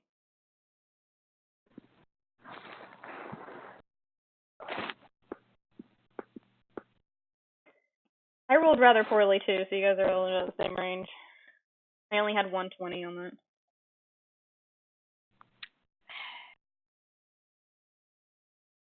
And one of them rolled a nat 1. So. Oof. Yes.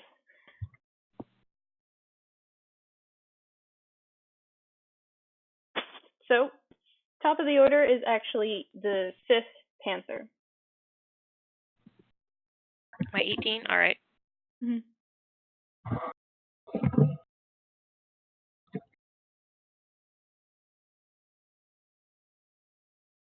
What would you like it to do? It does have to be verbal, however. I know.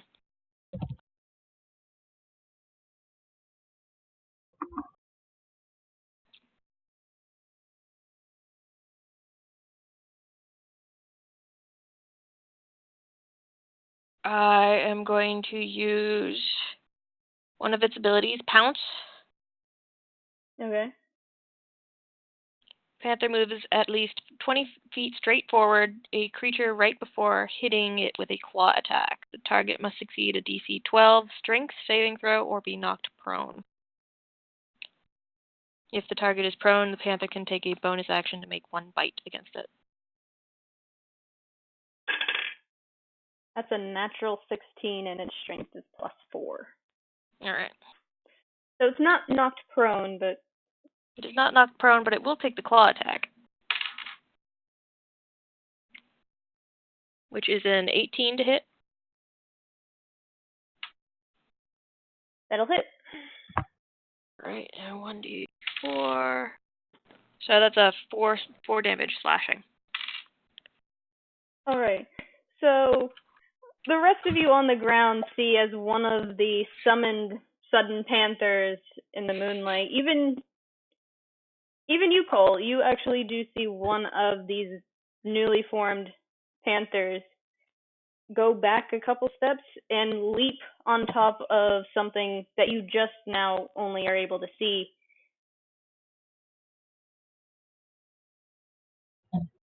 Actually.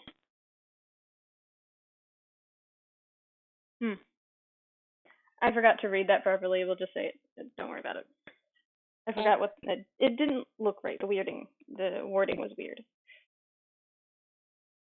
So you see this panther jump on top of what looks like a very strange looking panther of its own right, but it has too many legs, and its sprout has tentacles that don't look earthly. And it lets out a horrible, guttural, non-cat-like sound as it is clawed against by this panther, and it uses one of its legs to kick off the panther and shakes off and moves a couple feet away. Okay, so who is next? So it just used its movement turn? It used its reaction. Okay. It only has one this whole round. Up next is actually your 6th panther. Okay.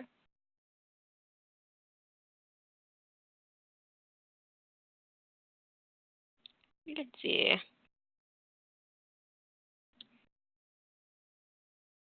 I'm guessing it's now out of range of Pounce. Yes, it is out of range. Okay.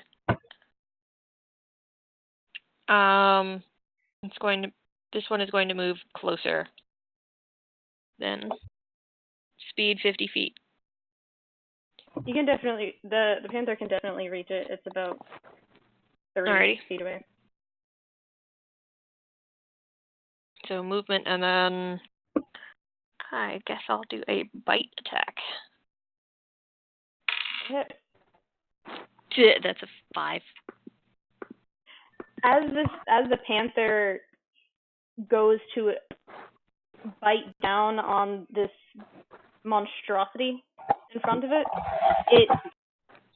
it's just too hard to hit. It shimmers out of view and appears 2 feet next to where the bite had happened. Interesting. So that's next. Let's see. It's going to use its multi-attack on the panther that had tried to take a bite at it.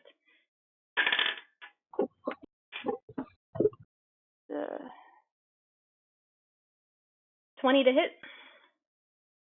Hit.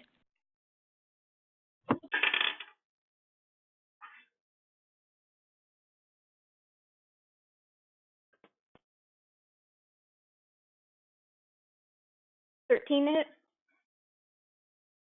Poof goes the panther in a puff of smoke. 1 down. As 2 of the tentacles, the ones sprouting out of its back, lash out, it just eviscerates this face spirit of a panther, and it snarls at the rest of them, taking another 5 feet step back.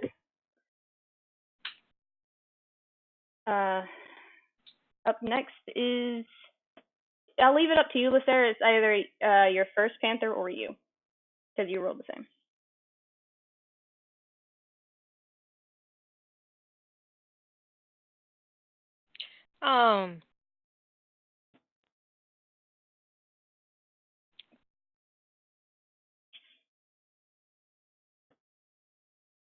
I'm actually going to move that first panther closer to the group in a defensive sort of position. And Lithera... 50 feet. You'll be able to reach Niminue, who's about 45 feet away at this point from the monstrosity. Mm-hmm. Lithera...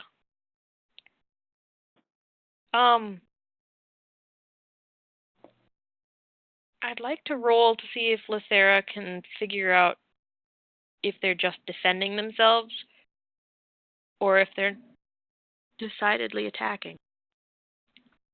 Because they're being very defensive currently. They running, they not fighting that much.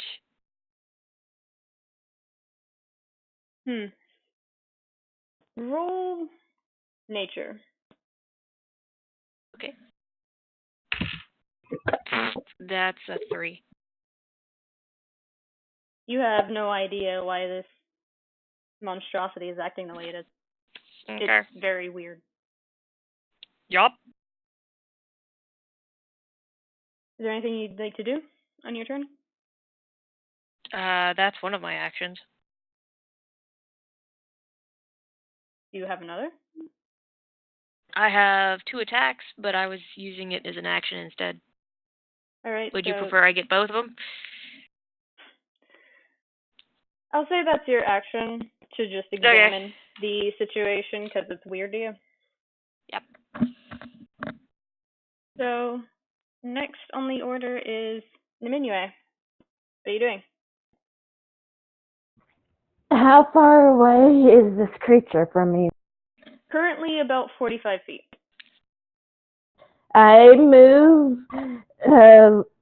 Is it facing me or facing? It is currently facing the panthers that it has now noticed are there and has no interest in you currently. I creep up. I creep up till I'm like 15 feet away.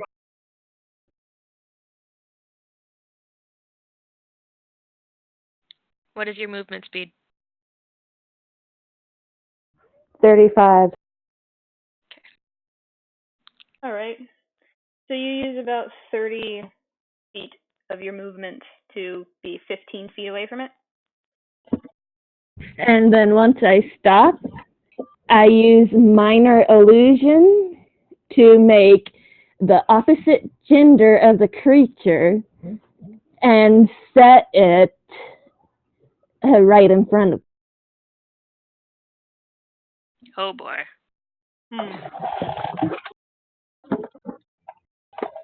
And with that, I start making little purring sounds.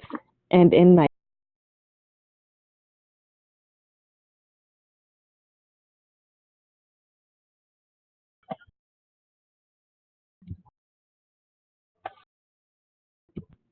Did you get that? Yeah, I did. I'm looking at something. Roll charisma with disadvantage.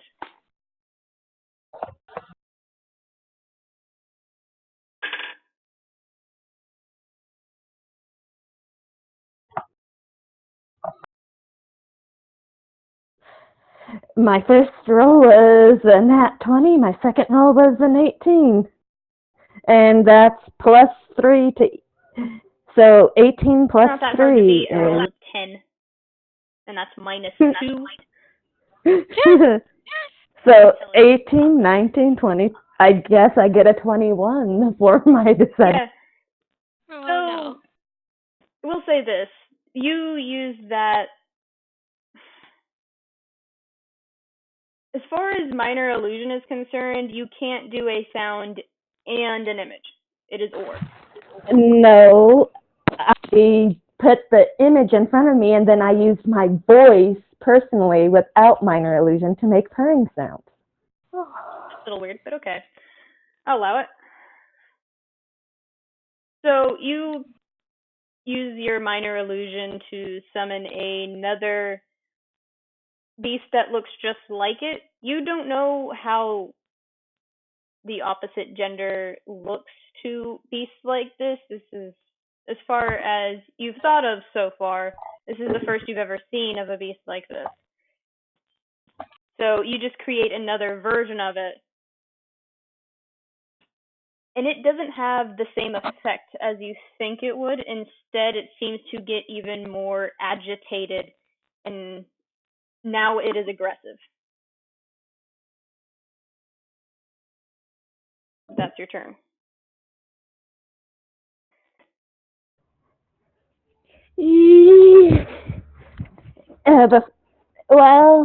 Before I end my turn, I have my great axe out and ready. Oof, that's a nat 1. And then I end my...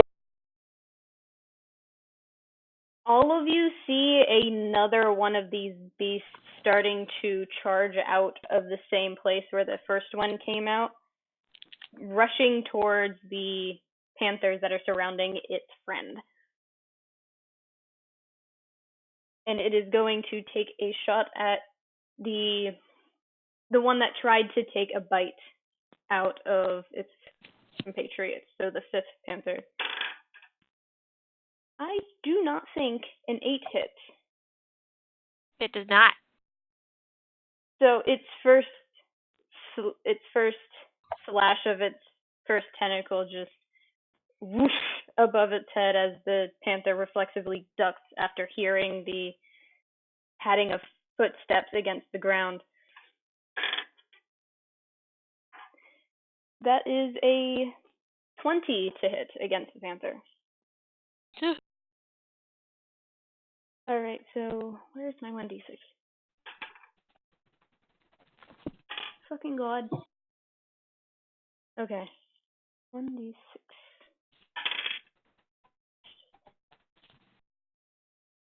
So, 11 points of damage to the panther. That panther is looking very rough. The second tentacle just scrapes against its side as a reflexive action against missing the first one. And the teeth just tear at the fur and skin beneath it. And it looks like it's ready to defend the one in front of it. That's it. That is its turn. Next is...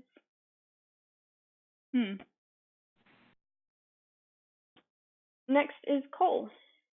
Oh boy. So, this is going to be a turn of me asking many questions. Also, I'm just going to use the variant Gunslinger page. Yes. Just for everything. Screw the D&D Beyond page. Would I be able to see any of them? You would now be able to see the one that the Panthers had originally attacked. The other one rolled so badly on its stealth check, so you would be able to see it as well, but only barely. Okay. You would have disadvantage on the one farthest from you, because you can't quite see it. Actually, you'd have disadvantage on both of them. Not for long, actually. Because I want to start using deeds. What do those do? Here, I'll just send the variant page so you can read the bullshit I'm gonna do. Okay. I sent you that. I should know what it is, but I don't. Yes. Because I'm going to spend a grit point to mark one of the beasts that I can see. That's why I asked you if I could see it. And that gives me advantage on all attack rolls with firearms against it.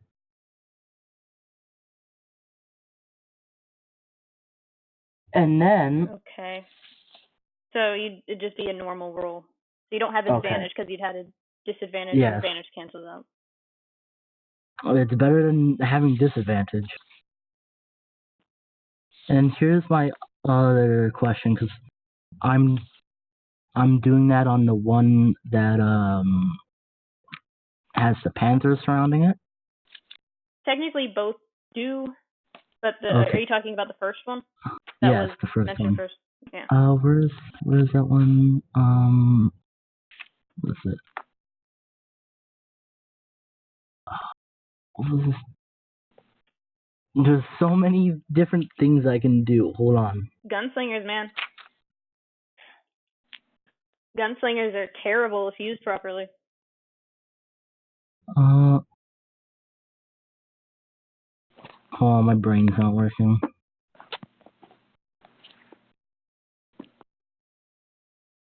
What was I swear to God, is it the one that I was looking at? No, it's not. I'm sorry, I'm trying to reread. Oh, it was in the Desperado archetype. I was looking up top.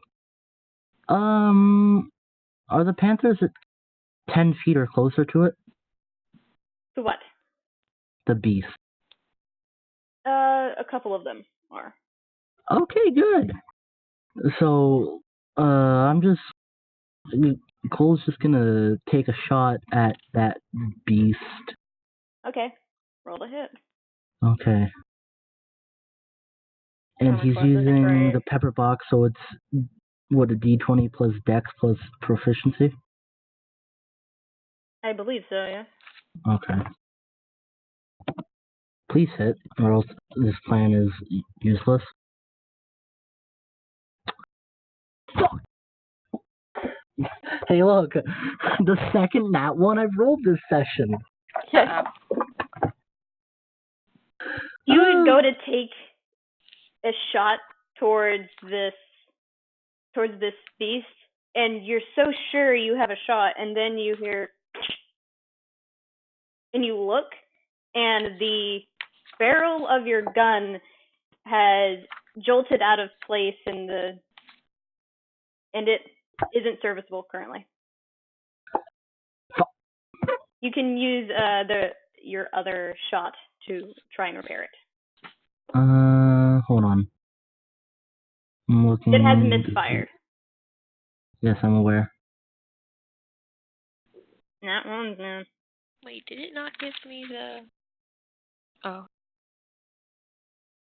So you're using Sniper's Mark on this, yeah? Yes, on the first one I used Sniper's Mark on it. Okay.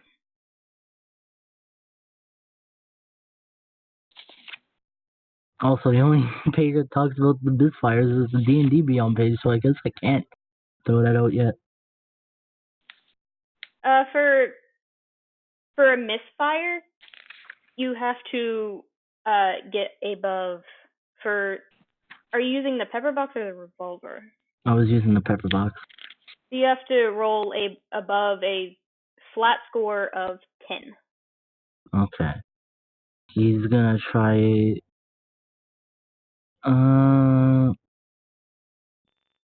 Says I can use. What is it? Rapid repair. Yes. Okay, that's another grit point. But it's a bonus action to attempt. So, what do I roll for attempting to repair? A flat Tinkers? D20, you have to get above a 10. Okay. Please luck. It's a Tinker's tool check, so you can add your proficiency to it. My proficiency bonus is +4. Yeah. Hey, a 14. So after swearing a bit under your breath because you had checked it not too long ago in the day, you back up for a bit and easily figure out the problem, making sure to keep it away from you as you clear the barrel of the gun and snap it back into place. You can take another shot if you'd like. Yes, I have 2 more shots, actually. So he is going to try and shoot again. Here we go again. Does a 16 hit? Yes, the 16 does hit. Okay, good. Okay, good, because the reason why I was asking if the Panthers were within 10 feet of it is because I'm going to use cheap shot on that shot as well. You're using a lot of grit points. That's not grit points, that's just once per turn. Alright. It says right on the Desperado archetype. I not a hate grit this point. archetype. It's so bad. I did this. It's just once per turn. Okay. Once per turn, you can deal an extra 1d6 damage. Okay. Also, you have it wrong on your sheets because it says 4d8, but it's 4d6. Leave me. So what's the normal damage for a pepper box? 1d10, I think. I believe so. So 1d10 plus 4d6. Yes. 1d10 plus 4d6.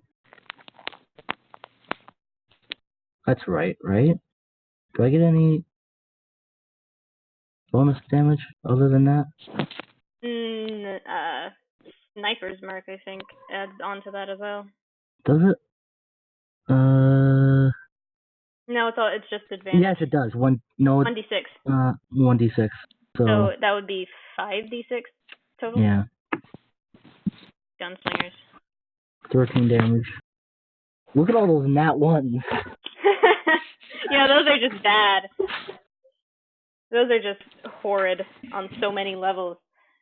Okay. And I still have another shot. Well, you're pretty much a standard gunslinger as far as I can see.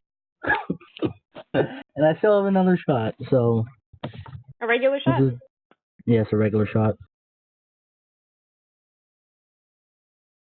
That hits. Roll for damage. Okay. I'm pretty sure a 21 will hit just about anything. At least at this stage. Don't say it'll hit anything. Never say it'll hit anything. My normal shot did more than having a 5d6. Yeah. Fucking rolls, man. And I think that's all I can do. Yes, that is your turn. After fixing your gun, you take 2 more shots from your pepper box, and it slams into the torso of this creature, and it snarls and growls in your direction, now facing you with a look of absolute anger and frustration that this isn't going the way that I wanted to. I think anything would be mad after it just took 28 damage in a turn. Yeah, it would. So, after that is Lithera's 4th panther.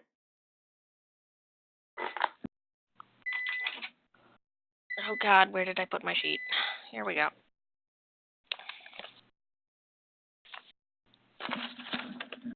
I have too many panthers. You do. You did this to yourself. I did. Yes, indeed.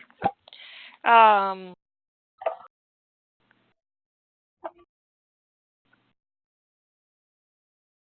gonna have to take the time to actually straighten Cole's sheet out. How close is Cole to this panther? He didn't say he moved, so he's still about 45 feet away. I shall move this panther closer to him. So are you moving it away from the 2 monstrosities? Yes. How many feet? It has 50 feet of speed, so as close as possible. Its defensive position. Okay, so it runs over to Cole and takes up position next to him to keep anything that might come close to him at bay.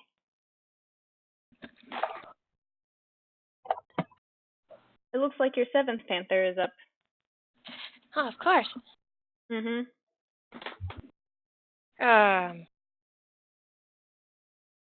Let's see, I have one near Niminue, I have one near Cole. This one I think I'll move near Raiann. Man, I was concerned about not being able to see, and I'm like, wait, I have sniper's mark. Wait, I'm a gunslinger. I'll just bullshit my way through it. So you move this one over towards Raiann? Yep. Raiann is a little bit behind them, but you just barely have the panther take up position next to the Dragonborn, who's just now catching up to Cole. Mm. So that's its turn, presumably? Yeah. Yes. Raiann, it's now your turn. I have no idea, so I pull out a mace.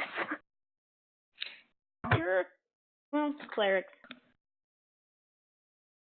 Do you have you do spells. Yeah, you cleric. can use spells. Ah, okay. It just depends on what you want to do in this situation. Okay. If you have your spell sheet with you, you should. Yeah, I do. I'm sorry. I'm usually slightly bad at this, but I'm It's like fine. out of it. You know what? She just pulls out her mace. You're currently 50 feet away from the nearest beast. Ah, well, she pulls out her mace and runs. What's your movement speed? Charge!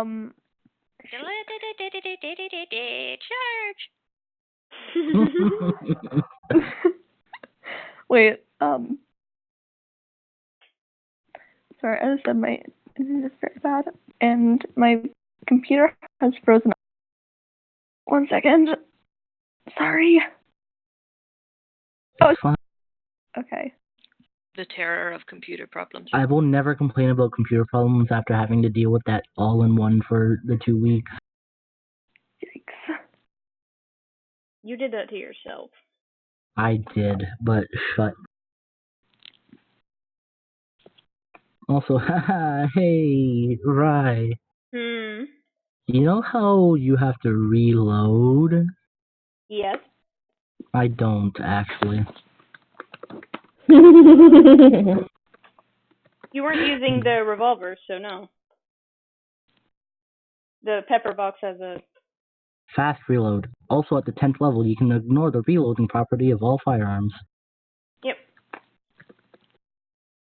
30 feet. There we go. I guess. Yeah, I figured you would like that trait, so I gave it to you when I made the sheet. I mean, doesn't It's a choosable trait. What was that? no, it doesn't say that. It just says when you hit the level, you get it. Depends on I your think it's archetype. 30 feet. I kind You of just can't- looked up what the standard one for Dragonborn is because my computer is completely frozen. Oh no.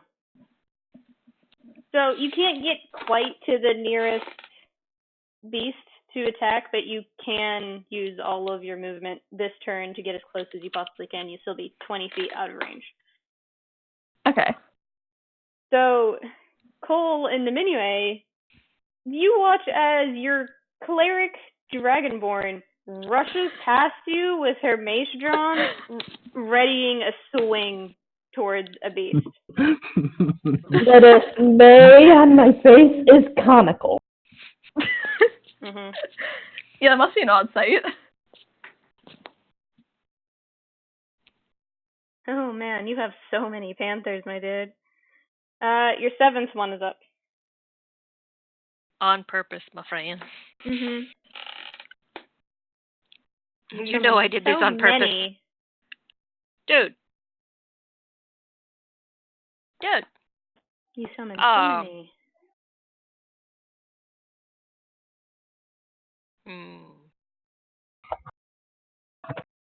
Damn it, I can't do that till my next turn. Ha! This one will go up and... There are currently two of the same beast, one behind the panthers and one in front of it. How is the first one looking? Like, does it look like it's bloody, or It's does it slightly look damaged. like it's... Okay. It looks Slightly very damaged. irritated now. I think this one will try another pounce.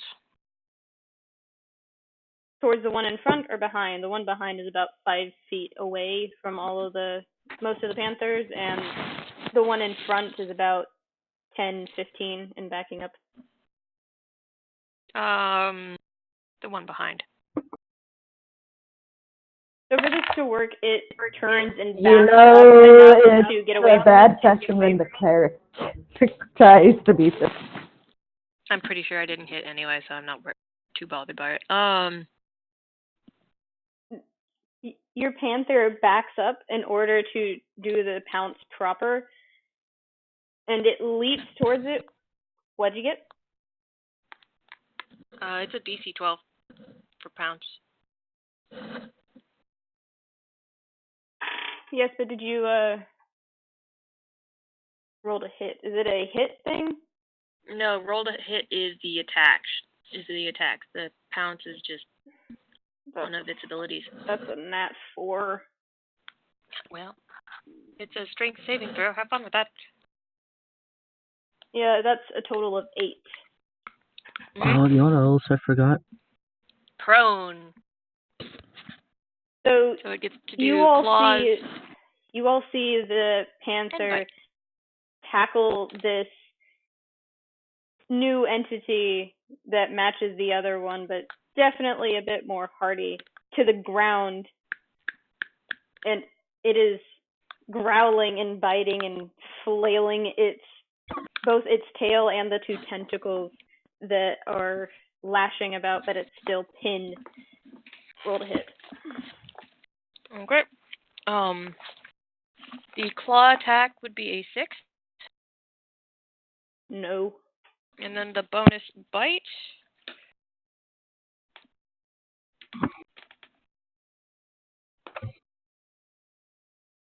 is a 14. 14 hits. Roll for damage. D6. That would be a 7.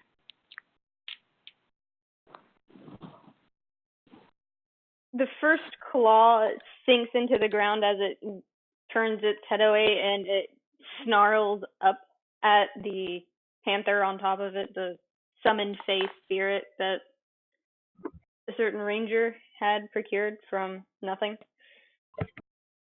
She's not sorry. and then the bite sinks it into its shoulder area, into a part of its neck, and it howls in pain and frustration, and then shoves away, uncaring that some of its flesh was taken with it. Is that all?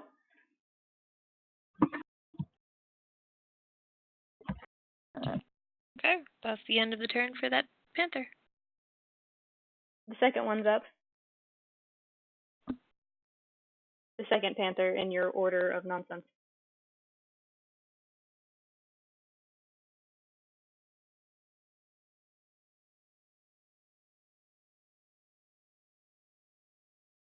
Yeah.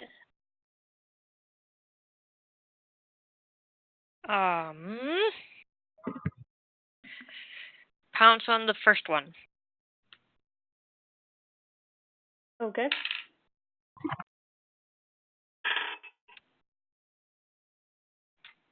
What's the DC? DC is 12 strength.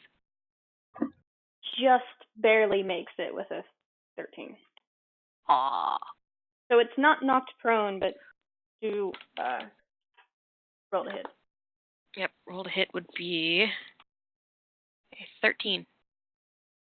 Or sorry, Just 23. Blah, blah, blah, blah, blah. Are you having fun over there? Apparently not. There's a 1 there in front of that 9. Derp. Go ahead and roll damage. Ooh, max damage 6 on the claw attack. So the pounce hits, but it jolts backwards before it can meet the same fate as its compatriot over with another panther, and it growls as a paw slashes across its face, and it reels back and snarls at it, snapping its teeth at the conjured spirit. All right. Back to the top of the order. Oh my fucking Christ almighty. What is my rolls today? Uh-oh. No. That's not a good oh my Christ. Oh. That's terrible. That's another 4. What is Enjoy that. What? I gotta figure out what their stealth is. I had it written down somewhere. Where's the fiend? Where's the fiend? Ah, there it is. That is... Lithera, roll perception. Because you're at the highest vantage point. That was a nat 1. Uh-oh. That wasn't even a hard DC to beat. God, Jesus, y'all. All right. Sorry. You don't hear anything amiss. Uh-oh. That ain't sounding good. No. So your fifth panther is up next. Lithera is currently confused, y'all. She ain't paying attention to shit.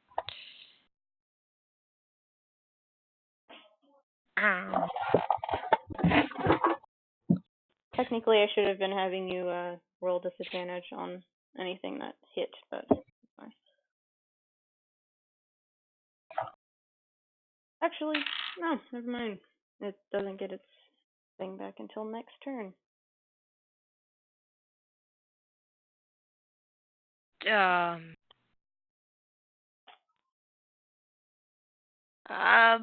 Try to pounce on the first one again. Let's go.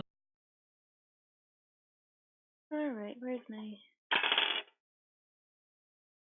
Makes it save. Not knocked prone. Roll damage. Roll to hit, actually. Roll to hit would be 20. Roll damage.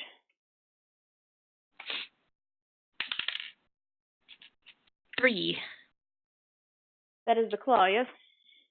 Yes. Once again, it jumps out of the way, knowing and expecting this by now from these panthers that were suddenly shown up behind it.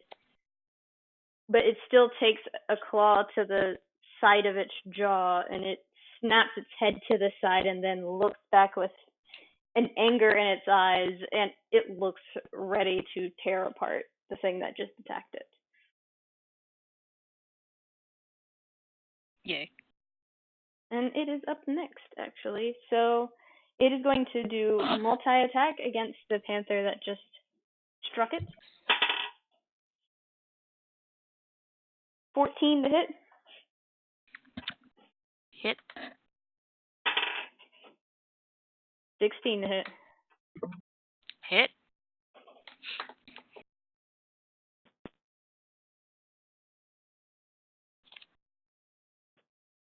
It won't take much. This one's already damaged. Yeah, no kidding. So 1d6 plus 4. 10. Poof. So the first tentacle swipes out and just completely dissipates the conjured panther out of view. And the other one swipes at the air and then seems frustrated that it caught nothing, but pleased in a way of its composure that it got rid of one of the assailants.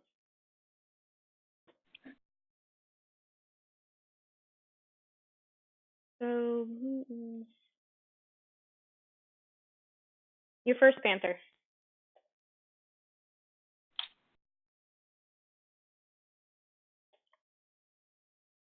I think that one's by Niminue. Is it going to stay near her? Yes. If she moves, it moves with. All right, so it uses its turn to continue its defensive stance near the Barbarian. Yes. Your turn, Lithera.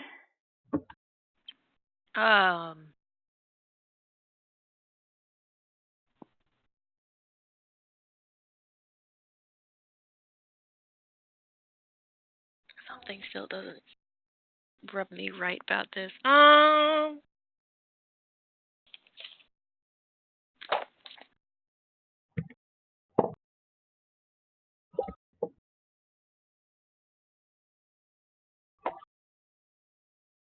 Question. Does any of our characters speak Fiend? What? Do any of our characters speak Fiend? Fiend? I don't know, do you? Yes. Language? I know I don't. Does our ranger? I think Fiend would fall under Infernal.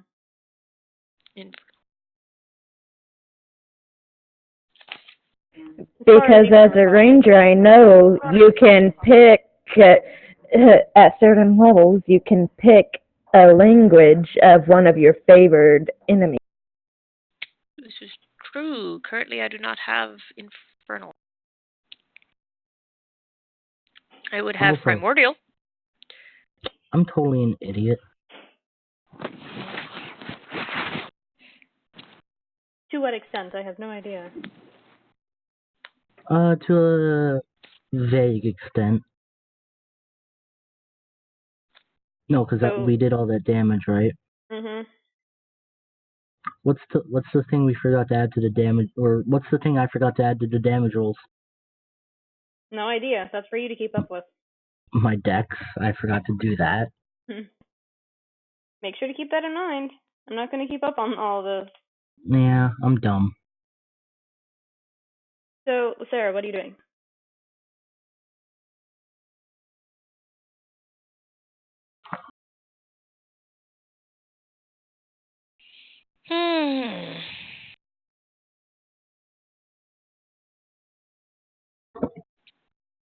Pretty sure I can't do that.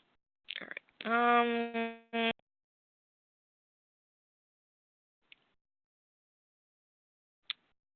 Lithera loads up 2 arrows onto her bow. Volley. Okay.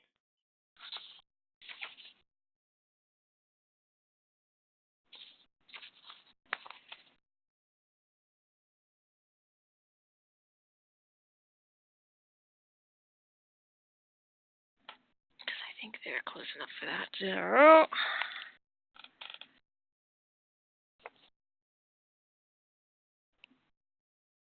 Are they within 20 feet of each other? Just barely. Oh, good. Then here we go.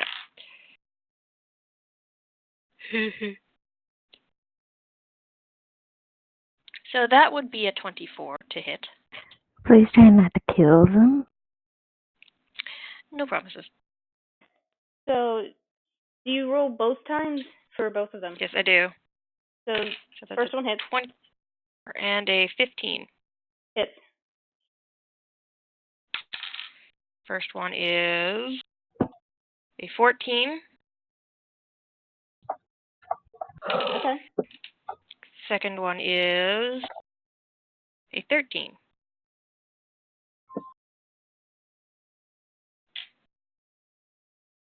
The first beast that you saw come out is starting to look a little bit rough, but the other one shakes it off and now looks towards you, Lithera, on the rooftop. What do you mean? Lithera's not on the rooftop? Yes, she is. You said Lithera, our cleric, ran to the front. Nope, your cleric is Raiann. Oh, never mind that. I'm a ranger. Wonderful. So that's your action, as far as I remember. What about our cleric? Does our cleric speak? That'd be wild. I'm not saying Yeah. it's impossible, but that'd be wild. Nope, that's just one of my ranged attacks. Is it? Yep, that just counts as one. Alright. Are you going to make another attack? I love that that's one of my attacks. Great! Yep, action. Make a ranged attack. Dear God. I want to double check that just in case. Hang on. Okay.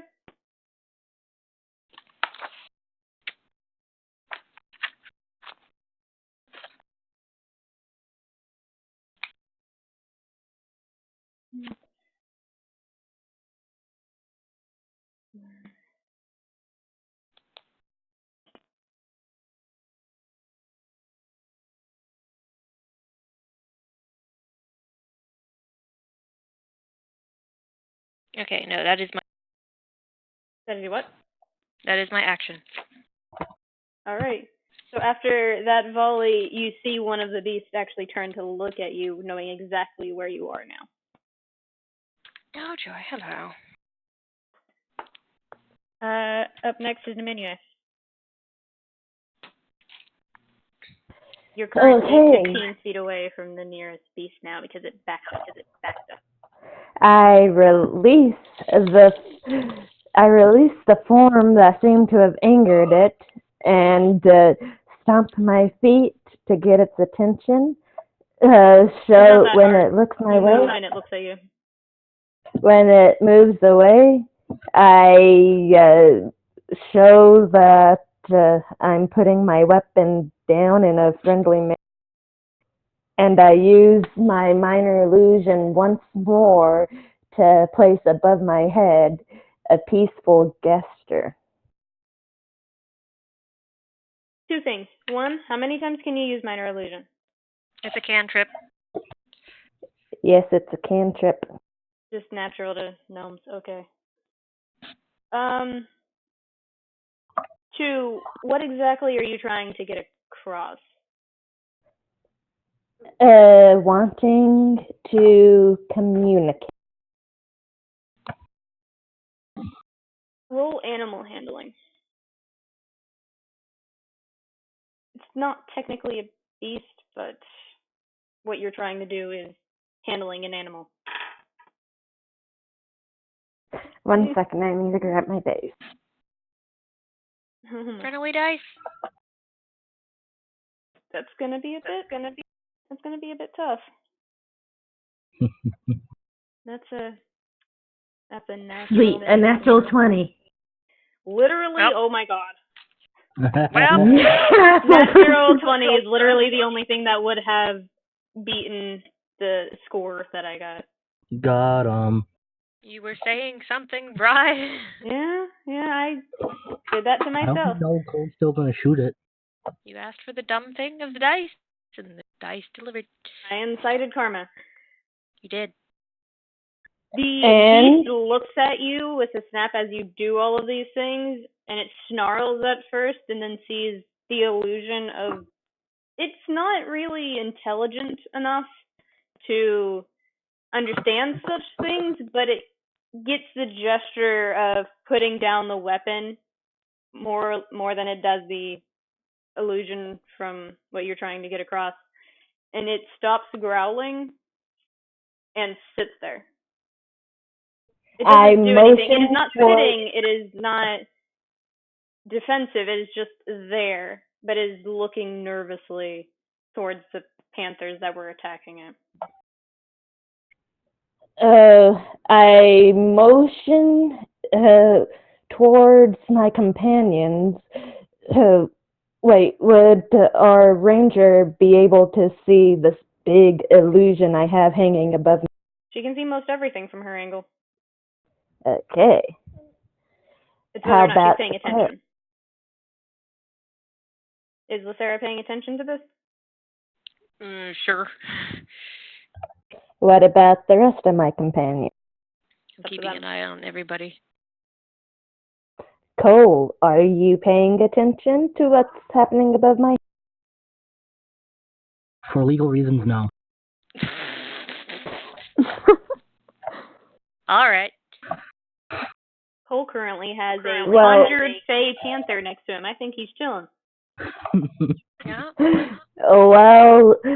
While I'm making peaceful motions towards this character, I'm trying to tell everyone else in a trying not to alarm voice, but saying, guys, hold off the attack for a second. Let's see if we can't just see what's going on with these creatures. I'd like to quote what Rye put for Cole's flaw. If there's a plan, I'll forget it. If I don't forget it, I'll ignore it. That is the flaw I put in there. Well, fuck your plan. Fuck your peaceful plan. Well, I also, as a precaution, position myself to try and make sure behind me that was terrible for the second there. I can get through to this one. And do you want to maybe re-say what you just said? Because, oh my. You cut out really bad. Yeah. I position myself so where if any companions of mine from behind me try to attack, they have to go through me to get to the beast. Bullets. And with that, I end my...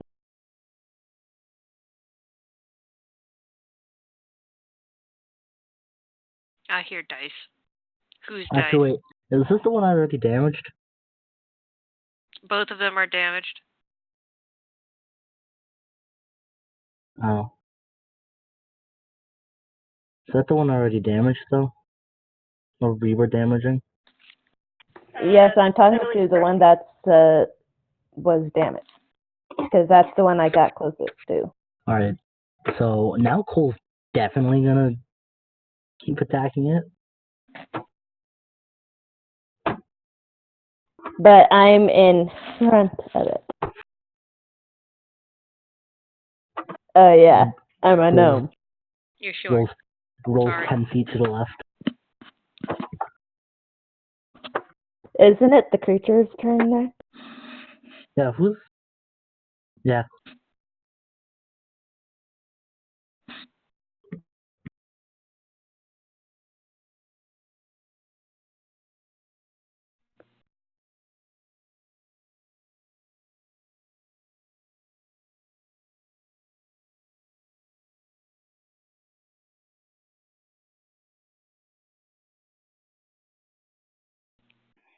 Okay. So, Niminue, you're trying to do essentially is make sure no one else hits this specific beast? Yes. Okay. That is going to be To give it a chance to communicate what it's planning, if it can. That would require... That's your action. Because you did lay down your weapon. Yes, I laid down my weapon. Okay. So the second beast is up now, and its tentacles crack a bit, and it jolts its head up towards the other, and snarls and growls out something to it, and it makes that beast look towards it for a second, and then back to you, Niminue, and it gets back at an aggressive posture, snarling at you now. That's its turn. Whatever it did, undid whatever you were trying to do. And at the end of its turn, its form shifts and distorts again, making it hard to actually see it. Is it hard for me to see it, even though I've got... It's hard for anybody to see it.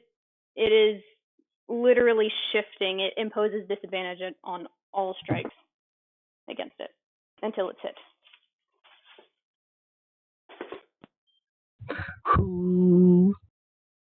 Next is Cole. You currently have a panther at your side.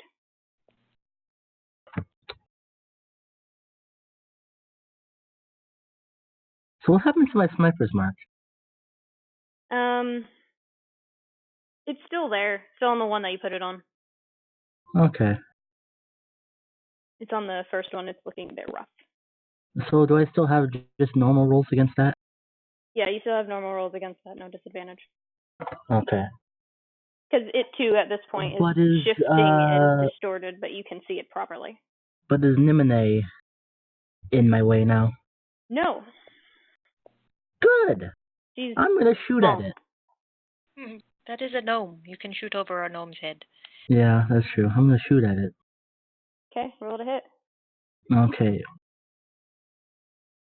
Let me just make sure I'm rolling everything right. Oh, wait, no, that's what I was going to do. I'm going to spend another grit point before I do that. And what? Cole is standing his ground and he's using focused aim, which you can spend one grit point and not move this round to gain a bonus on all firearm attack rolls equal to your Constitution modifier, with all firearm attacks until the end of the turn. Okay. So that's a +2 on top of what I already have. Keep track of your grit points.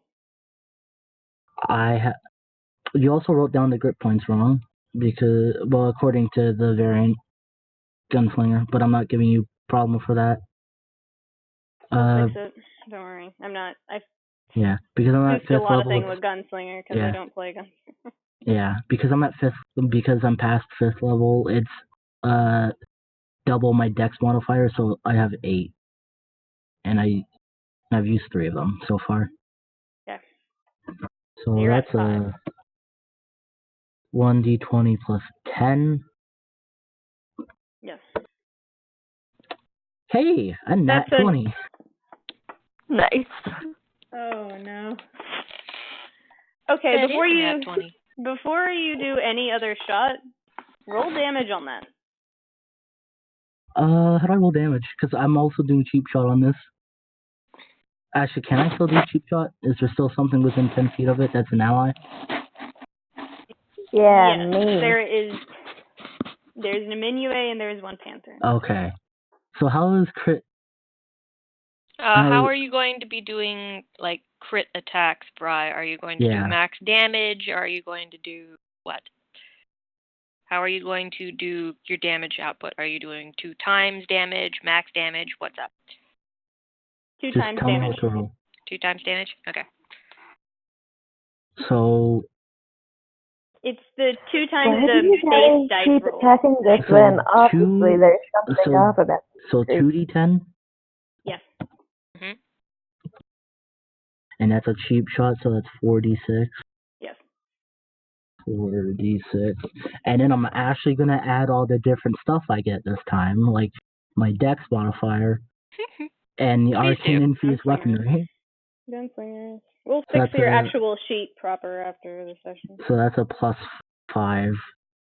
Actually, wait, is the dex modifier doubled for that, or is it just the dice? No, that's standard. No. Okay. Just your dice. 33 damage. And I still got 2 more shots. You do. At this point, once your first shot connects with it with a resounding crack through the air that you're almost sure broke your gun, but it doesn't. It just scared you for a moment because your first shot didn't go so well. Mm-hmm. And you see it pierce through and just blow a hole through the torso area of the first beast that you saw.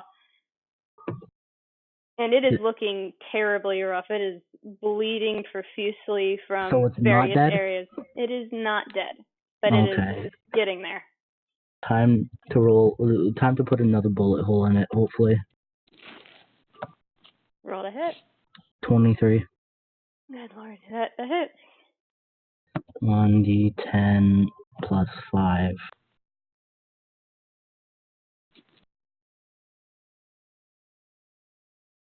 You take another shot after quickly shifting your bullet to the next casing, and it jerks violently backwards, snarling and hissing, and there's a burbling in the back of its throat that is clinging to life. And it is now staring you down. And I have 1 more shot left. You do. Hey, another nat 20. Why do you guys keep attacking the poor kitty when they might not actually be the enemy? We have yet to even see the demonic creature like. You don't know what it is. None of you have actually rolled to figure out what it is, so you don't know what it is. Who cares? I rolled another nat 20.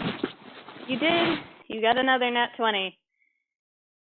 Just for the sake of brevity, you can roll that, but you most certainly have decimated it, and I'm going to destroy it regardless. Oh, fuck, you know what I forgot to do?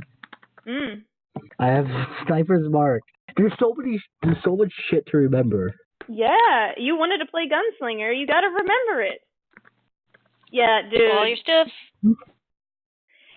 It turns towards you, and as you switch the casing again, quickly loading it to the next cylinder, you aim it, and as it snarls at you, opening its mouth, you take a shot, and the bullet enters its mouth and goes out the back of its head, and it chokes for a second, a nasty burbling sound of something choking on its own blood, and it takes a half step forward and then collapses on itself, dead.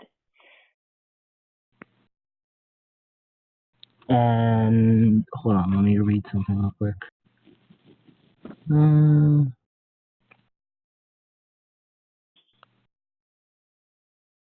Okay, I can't do that yet. So that's my turn. Great. You guys are terrible.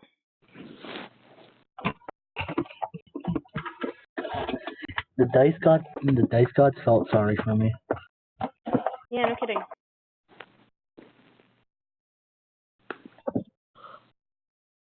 So, the fourth panther is up. Did you put that with someone, Nini? That one was with Cole. Is it just going to look at him in awe? That moment of, oh my god. Yeah. Hold on, I need to get my phone out for a second. Okay, so its turn is just going to be in awe, staring at the gunslinger that just took a shot in the dark, quite literally. That moment of that panther must bow before its master. What the fuck? Raiann, it is now your turn. I'd like to point out that if Cole did that damage to most players, they'd be like only a quarter health left. Mm-hmm. That was just nasty damage. That was 2 crits in a row. And it sucks because if it would have gotten its hidden ability back, that would have been disadvantage for you. Sniper's mark. Sniper's mark is terrible. It's just like, disadvantage. Pity. It's like Hunter's mark, except it's not. Imagine having disadvantage. It doesn't exist. We're ranged. It doesn't exist. Wait. Hey, you know how I spent all that grit point? I get it all back. Yes. Because 2 crits plus a killing blow. Yep. You get all of them back. You are now replenished of your grit points. Nice. Oh god, I haven't been using Colossus Slayer. Oops. You have not. And I'm not going to remind you. Fuck. Raiann, what are you doing? I suppose I'm still charging with the mace. That's what's happening. Oh my god, I love you. I'd like to imagine that they were charging the one that Cole just shot dead. Raiann actually was doing that. Well... So Raiann, you see the shot ricochet through the back of its skull, and it collapsed onto the ground, and you skid for a moment, and then you look towards where the source was, with that look of, okay. Cole. It's just like, okay, fair enough. Not messing around. Yep. What are you doing now that your target has been vanquished? Please, before the updecks, we try and discover what type of creature we are working.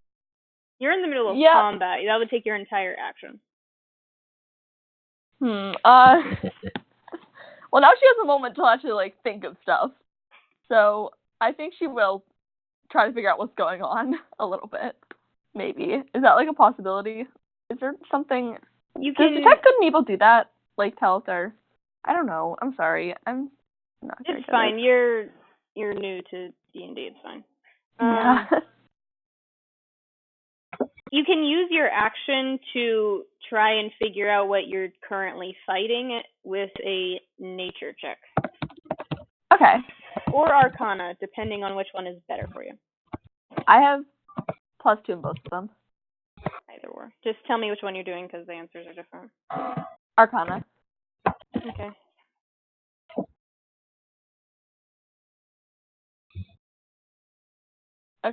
Okay. Go for it, friend.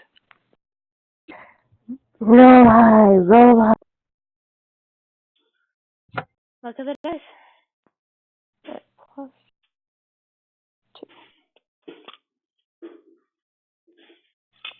There's definitely something magical about these entities. You've never seen these before in your time elsewhere, looking around and doing your own business before serving the queen. But you haven't really seen anything like this. It's strange to you. That is your action. You've been sifting through the corpse of decimated monstrosity. You do recognize that it is a monstrosity and not a beast, however. Okay, well. So the Ace Panther is up.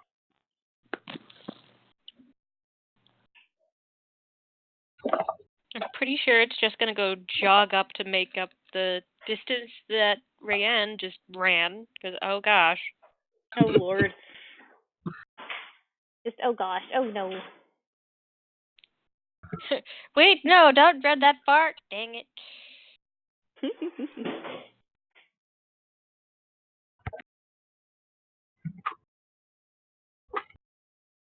So it is now next to you again, Raiann, while you're busy trying to figure out what's going on and having no luck.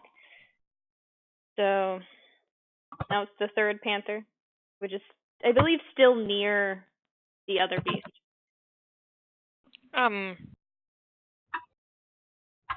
Unlike Cole here, I think the panthers are going to stand down for the moment.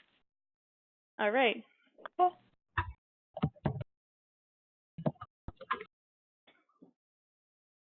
So all of them aren't going to do anything this round? Correct. Okay. So, what is this? So,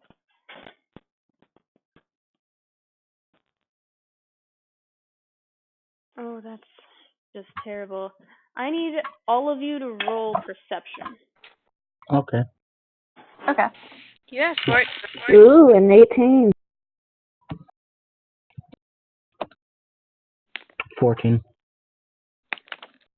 13. For the two with the highest passive perception, you guys are not doing great on perception today. Look. Ability check? Sorry. Nah. Attack rolls? Crit. That's just how it be now. I rolled low, I'm sorry. Wait, There's only so question. much. Question. Is this to dealing with the magic? It is not. Okay. Because I have advantage, Raiann. as a gnome, I have advantage on intelligence, wisdom, charisma save. It's not a save. No save. Okay. Raiann. But anyways, I rolled an 8. Right, you rolled an 18. Raiann, friend, did you die? Raiann? Brand! Okay. I think Mars might have had internet issues again.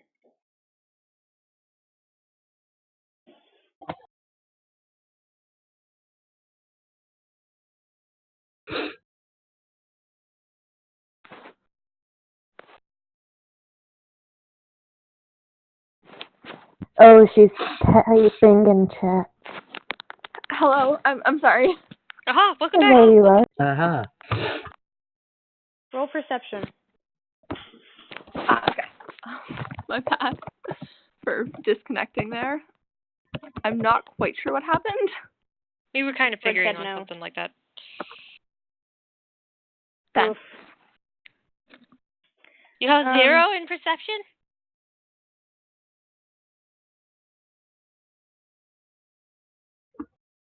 So what'd you say? You have a 0 in your perception? Wait, do I? Oh, shoot. I forgot about that. Yeah, those help out quite a bit in battle. Let's do 12, sorry. Okay, so your total is 12. Niminue, now that you have a moment free, sighing a bit because no one caught wind that you were trying to tame one or try to, you turn your head a bit and you actually see on the outskirts of this forest near where Lithera had seen the gnarled, twisted abnormalities, there is a being standing there with large red wings and carrying a trident. And it has dark red skin with plated armor covering most of it, and it has leather boots. It is just staring, watching the battle. Does this look like a tiefling? What was that? Does it look like a tiefling? No. This has slight horns protruding from its forehead, but it's not curved back all the way. It doesn't look tiefling-esque. Or as you recall, no tiefling has ever looked like this.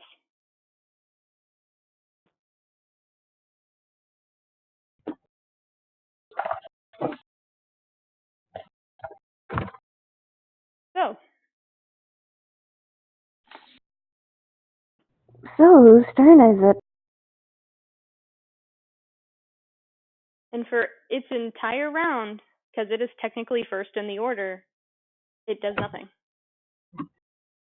Monka W. Lithera, since your panthers are standing down, what do? You have not seen this entity. No. I'm gonna see what Niminue is gonna do, so I'll look bow. You're holding your turn? Mm-hmm. Ready, Okay. but not about to fire immediately. So you're ready. What's the specific trigger that you're looking for? An attack made upon me. Okay. Specifically you? Specifically Yeah. you or anybody? Oh yeah, on me. All right. Niminue, your turn. I turn towards the creature, this interesting looking creature that's not quite It's a about tiefling. 60 feet away from you. Your dark vision allows you to see it. But doesn't quite look like anything I've quite seen before. I cock my head and I wave to it in a friendly manner. You all see her waving towards what you see is nothing. And it doesn't respond to you. It looks at you, but then looks away again, looking in the direction of Lithera. I start walking slowly forward, my full 35 feet forward. Isn't there still one of those monstrosities? Yes. It is not its turn yet. Is it close enough to get an attack opportunity upon Niminue? No, she's on the other side of the Panthers. So. Okay. You had me worried for a minute. No, she doesn't. I knew where I was. I was aware of where she was. Okay. Anyways, How far once are you I walking? am my full 35 feet. You would be at 25 feet now. Yeah, 25 feet away, and it's now looking at you. I try to mime friendly gestures towards it, as trying to show that I wish to speak with it.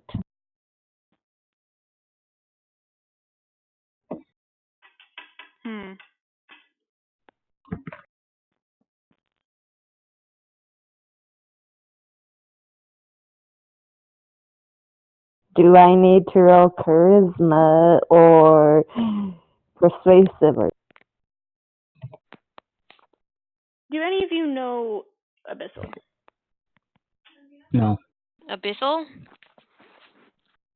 It lets Yes, out a series Abyssal. of noises and guttural sounds that hurt to listen to for those who aren't acquainted to it, and it doesn't sound friendly. Cole Who knows Abyssal? Cole knows common, elvish, and dwarvish. Looking for Abyssal. Nope. I have primordial, not Abyssal. What?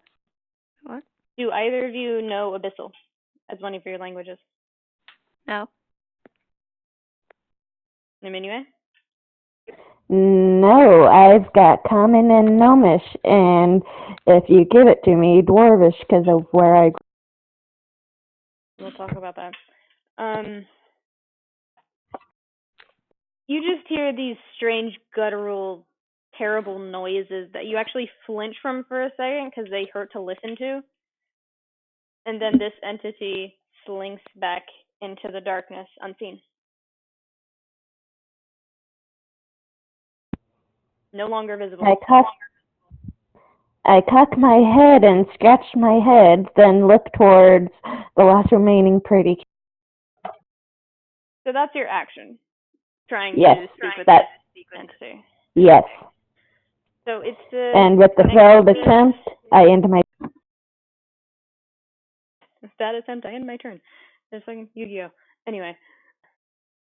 Sorry, Yu-Gi-Oh on the brain. Oh, no problem. So I love my Dark Magician. I place 2 cards face down and end my turn.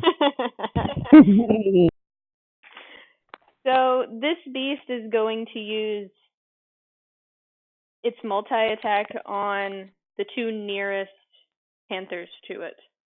Okay. Oh my goodness. Are you having fun over there? Rolling low tonight, guys. Well, something tells me that one's about to get cheap shotted. No, I'm rolling really low. That's a 12 to hit. Hit? Alright. And that hits. That's an 18. Ooh. Oof. Glad that's not me. So one goes to... Which ones are with the party? The other party members? That would be 8, 4, and 1. So it's going to use its tentacles, one towards the third panther and one towards the seventh that is still near it. The first one, that is max damage. 10 plus...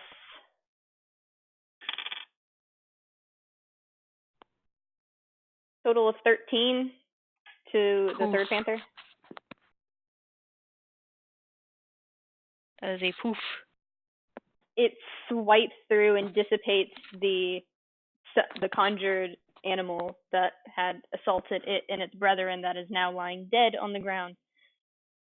And its second one, oh my god, another max damage to another 13 damage. Poof. Its attacks just destroy both of the conjured animals, and it hisses towards the rest of you in rage that the one that it was with was killed so brutally. And it is looking towards you, Cole, because it saw that. And it's going to use its movement to get within 5 feet of you. It can't quite reach you. 5 feet within me? It is about 5 feet away from you. Okay. Okay. It has a speed of 40 feet. So. Okay. And that ends its turn. You are up next. So... It is technically racing towards you, but can't reach you in its turn. So the first thing I'm going to do is... This is a bonus action. It's a combat roll.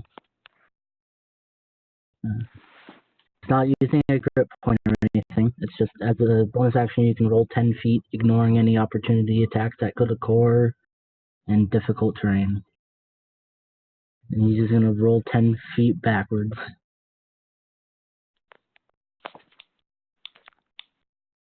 And then after he rolls backwards... Hey, do I have any...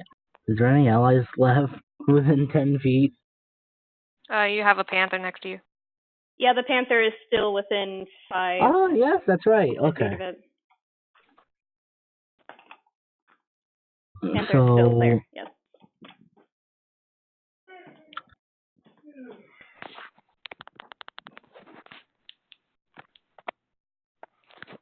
I'm just going to start making shots. So you're not within melee range of it, so you wouldn't get disadvantage on this. So you're far enough away. You're now considered 15 feet away. Alright, that's right. I have to put a sniper's mark on that now. Okay. So that's a grip point. Yep. And... Oof. Anything else I can do?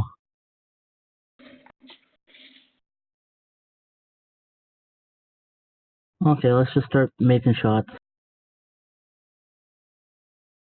Is this normal roll? Okay. 19. Hits. I assume a 19 hits, yeah? Yes. So... You're trying to reach 13. Okay, that's a D10 plus 46. plus 1d6 from Sniper's Mark, plus 5. Oof. Ow. Oh my goodness, that is nasty. He does a lot of damage. When gunslingers hit, man, it's just hitting that is the problem. Mm-hmm. So the first one blasts into it, and it recoils with a nasty guttural sound of pain and anger, and it jerks for a second, trying to keep its composure, and it's still, in terms of actual perspective, it is still running towards you, but it's not going to reach you within this round. Another shot? Yep. I was just trying to remember how many bullets I have altogether. The pepper box has about 6 in a 6 in an entire. Yes, the fast reload says I ignore the reloading property. I was talking about how many I actually have on person. Yes. And I have 60 on my person. You're fucking fine. That hits. Roll damage. Yep. I would hope that hits. Mhm. You're trying to hit 13. Fuck. Oh wait, never mind. I did it right. 14. It takes another shot and it hisses at you. This time it's not too badly injured from the look on its face, but you can see dark blood is starting to pool out from one of its limbs that it's dragging with it. Mm-hmm.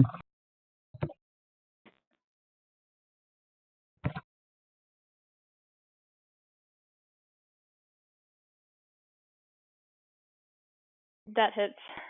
Nope. Roll damage.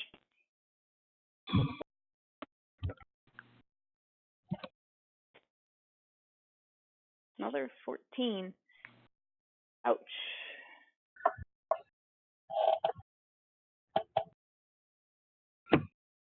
This monstrosity now is looking just on death's door, but it is still standing. It looks as if it's about to topple over at any given moment.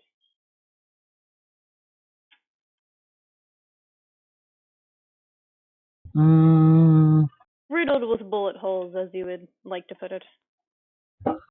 Yeah, hold on. I need to keep track of my caltrop of my a die. Yeah, my turn's done.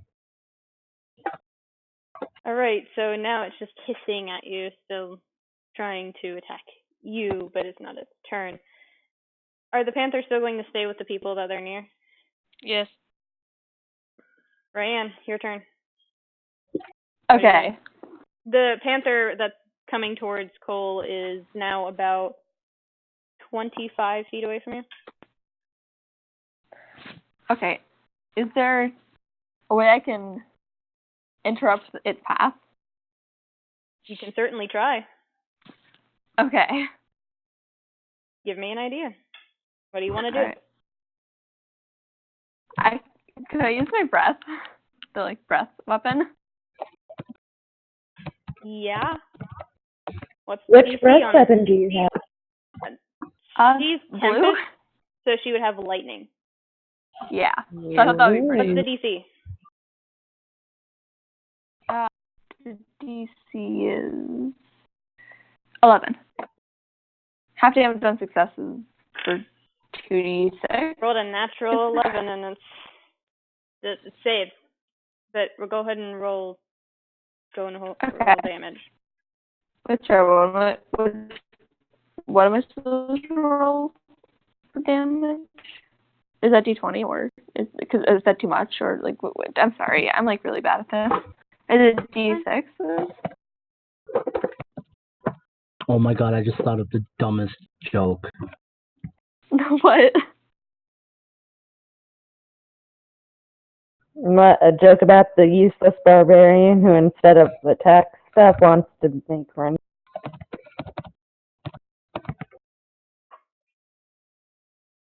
Wait, is it 2d6? Sorry, this is formatted really weird. Or not really weird. It's just I'm confused because I'm not good at this. Breath weapons usually are D6s. You should have notes on this for your character. Yeah. I mean, it says, but it has like a bunch of things. So, What does it that's say? different levels. Or it says, have damage of success for 2d6, lightning damage 6, 3d6, 11, 40, 46, 16, 56. Is the 11th like levels? Yes, that's talking about levels. You're currently level 12, so it would be the one for 11th. You're not yet 16. Okay. Cool. So roll that many.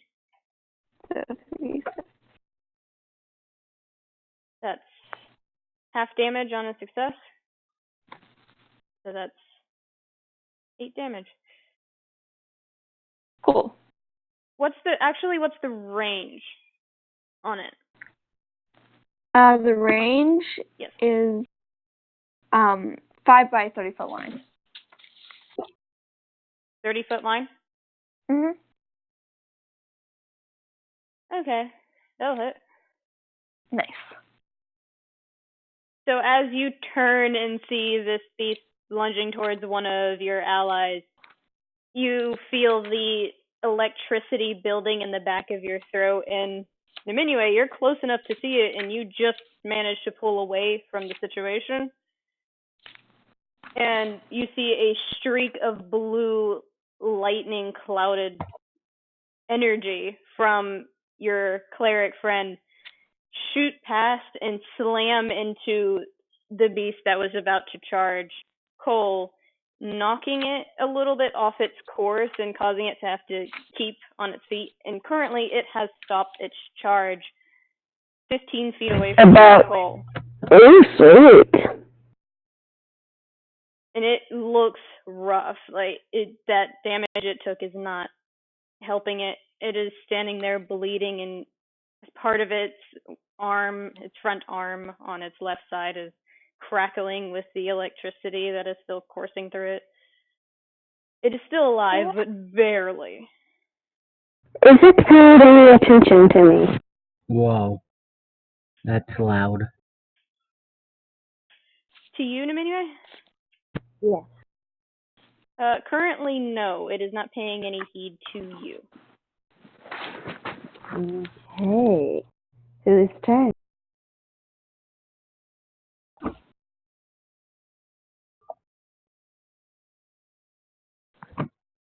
So what are you doing? Whose turn? It's currently Lithera's turn. Top of the order. Okay.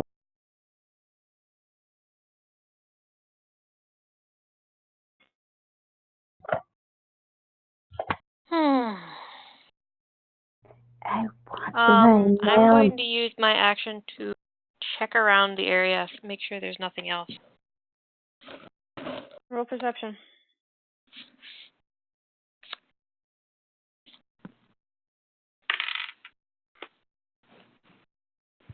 Low perception rolls today. What the hell? 12. As far as you can tell, there are no other beasts. Okay. Nor are there any of that sort of thing that whatever Niminue decided to start waving to in the middle of a battle. You don't see anything. Yes. Is that your action? That's my action. All right, Niminue. Okay. It's 15 feet away from me, not paying attention to me. I am going to try and run up and try and mount it. Oh, here we go. Okay. And I'm going This will technically to... be a grapple, so roll a strength contest. And I am going to rage right before I make it there. I don't know how that helps. Wait, no, I do. Never mind. I forgot what rage does for a second. Oh, dear. So roll a strength contest for me.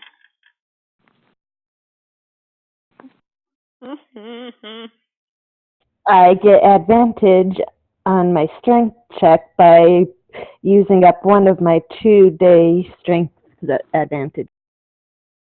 All right. Go ahead and roll.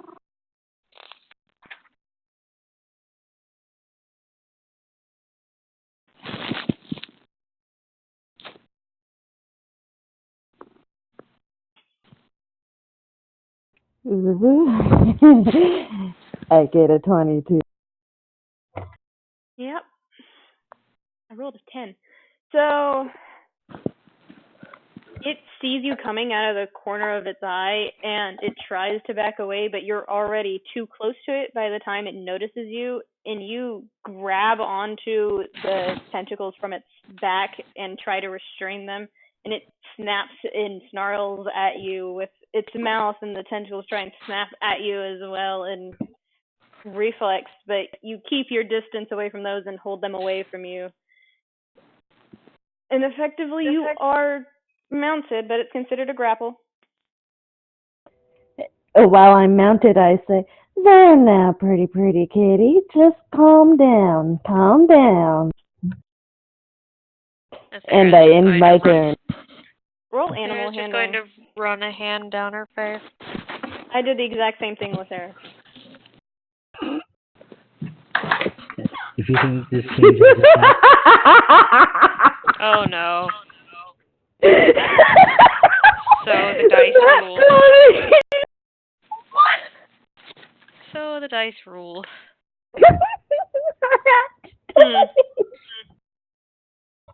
Actually, I have to figure out how this would work. You're really adamant on your mount. Yes, I I hope you know this doesn't change the fact that Cole's still gonna shoot at it. Yes, it does.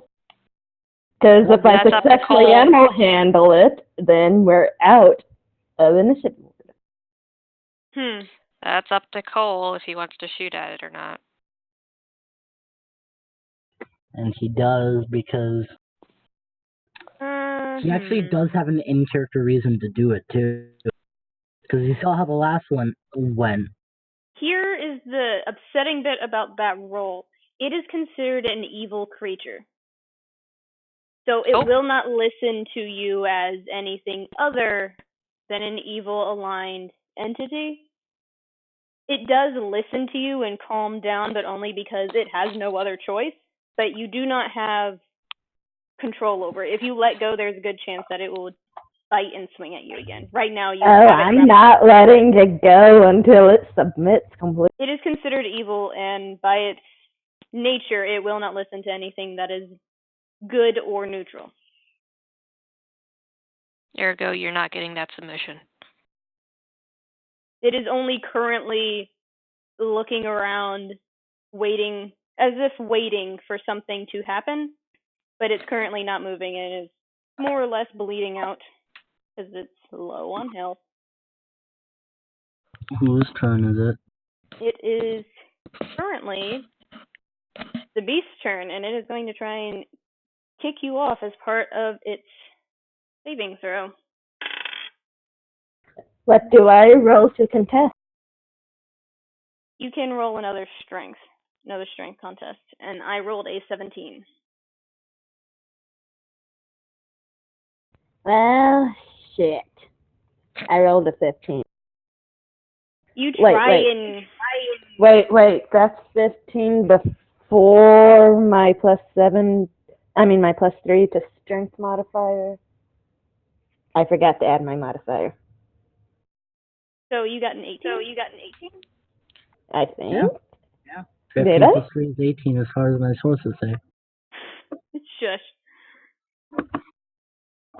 So it tries to kick you off, and for a moment you swear it almost does, but you grip the two tentacles lashing at you tighter, and it whimpers in pain for a second, taking no damage, but it definitely doesn't like this, and it stops moving again, and it does nothing the rest of this turn, because it is still grappled. Cole, it's on you. I'm gonna shoot it. No. Say goodbye. My mouth. That just barely hits. Hey, guess what? You're within 10 feet of it. Oh, have fun! Just barely hits.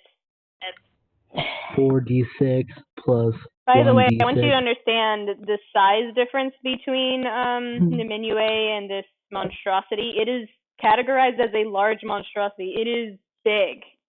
Hey, That's a gnome. you guys want That makes it even more hilarious. Are you That's a guys gnome. ready to see the damage? Yes. It makes it even more hilarious that a gnome is able to. Shout out to all those ones. I kid That's you a lot of not, ones. that is still under half of its max HP. So it was almost dead. Like you would be able to hit it and to knock it out and it'd die. So Cole, you see your compatriot in this, and you take aim, and immediately you just feel this confidence right off the bat. You know this is going to hit because it is not looking at you and it is preoccupied. And you take a shot and it tears through its right eye socket and back through its head. And for a moment, it stands there completely still and then slumps to the ground, leaving a pool of dark blood underneath it, with Niminue on top of it. When I feel this happen, you just hear blood curdling, heartbroken.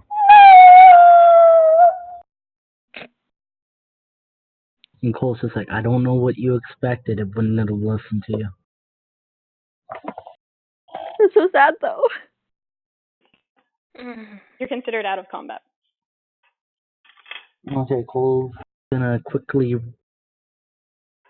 make sure his bullets are topped up. Gotta reload With the that heartbroken sigh, I dismount. But my sadness doesn't last long. My optimism returns, and I start using my other axe to chop it up for parts to sell. Roll intelligence for me. You do have advantage. Get you be a gnome. 17. You're not really experienced in terms of this, but you have heard rumors of these beasts getting around more often. They usually don't. They tend to stay to the shadows and help specific evil keepers. They tend to stay around as pets and guardians of something much more powerful. But even so, after the sadness of losing a potential mount in your eyes, you chop it up to make sure that it doesn't get back up again, whether risen or otherwise. And most of it's too battered to really do anything with, unless you want to sift out the bullets. The multitude of bullets. I sift out the bullets while chopping up the more valuable parts. What is everyone else doing? I'm going to come down off of the roof. Am I able to retrieve any of my arrows? My 2. Can you even recover bullets? I doubt that. No, you're not allowed to recover them. It's more like it's my way of saying taking them out to recover what's left of viable meat and parts and stuff like that. You can't, those are bullets. Just refire the bullets. Forehead. Depends on what type of bullets they are. If they're the round little balls that you'd find in the Civil War, those would be these ones, no. Thanks like to impact, they don't actually keep their shape. Round ones are dropped bullets. Yes, but you'd still be able to take them and melt them down, and with the mold. Oh, goodness. Cole's looking real happy with himself. Lithera, you aren't able to recover yours because during the fight they were snapped by paws on them. All right. Cole's just gonna make an off comment like, you guys were right about me but not being able to see in the dark. Lithera gestures to the lanterns. He tried. The attempt was made. That was some pretty good shooting, though. You destroyed my poor soon-to-be male. I wouldn't have listened to you. Lithera just Sarah rolls her and eyes. Cole, you immediately know that with an attitude and response like that, I would have never listened to her. There's not a chance in hell. Gnomes are ever optimistic. Cole. You can be. Cole's only Doesn't mean you're saying right. that because Cole's only saying that because he made the connection from the first time that she tried it. Even though that was with the help of the other beast. Considered evil. Nobody rolled to see if they knew what it was. You can now from what's left of them, if you'd like. I was saying. I shall roll. You said nature? Nature or Arcana to see what these are. Nat 20. Now that you're looking at it, you immediately can tell what these are, and just looking at them, these are entities called displacer beasts. They are pets of extremely evil entities, and tend to only roam during the shadows or as recon for something else that is attempting to make a move. They're usually seen in packs. Please tell me that this information is shared. Is it shared? Once everyone groups up next to me, yes. That way I don't have to repeat it. I mean, Cole's been around. Literally the only movement Cole made was that 10-foot roll backwards. Yeah, but you were still pretty far away, so you'd have to walk up to her. Yeah. In order for her to start talking. Well, he's also going over the courses to admire his work. Is the information shared between the other party members, Niminue? Now that they're all near you? You know, these things are supposed to be the watchdogs and pets to super evil creatures. I wonder if that was that red, pointy-horned, red-winged creature I saw and waved after earlier. At this moment, all of you suddenly realized that that's what she was waving to. She saw something that none of the rest of you did. That entity she's describing. You saw something? Lithera's going to take another look around because, paranoid. Cole's also don't worry. Once I waved friendly at it and mimed trying to talk to it, it said something disgruntled and turned and walked away. 17. Where is my perception? There it is. 19. There's nothing there. You don't see anything. As far as you're concerned. Did they even listen to me when I said I saw it walk away? Well, maybe it was still in the area. It's called check your surroundings. If there was one thing there, you never know. There was also the fact that you know in Niminue that they are pack animals. There's not usually just two. Oh, well, these are supposed to be pack animals, so I don't know where the others are, because two, to me, just doesn't seem like a pack.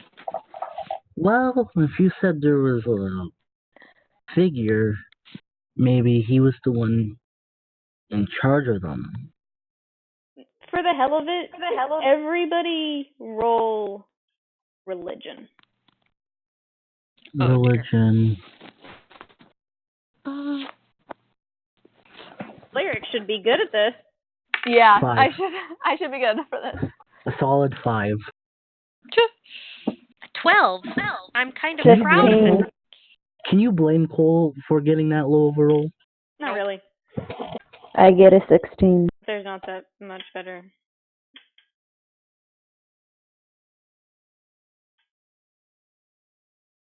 I thought I had more than 2 as a cleric. You forgot the command. Oh. Sorry. What does a 16 get me? Nothing. Well. Oof. Our cleric saves us! Woo! When I did something useful. I also shot theming, so. You're beautiful. Thank you.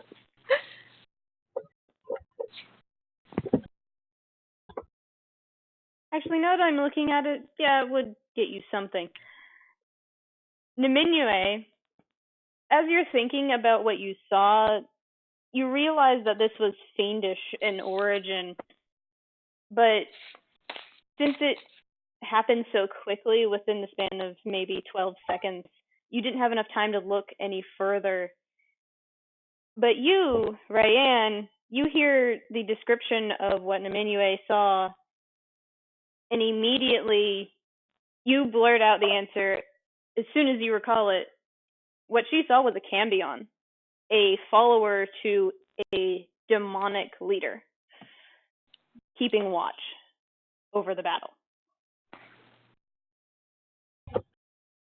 Just, that was a cambion. Cambion? Ooh, does that mean they have lots of candy? Oh, God. I physically cringe. Lithera just looks up at the night sky, look at the moon, shaking her head like, why this? What? You said it was a candy, Mom. No.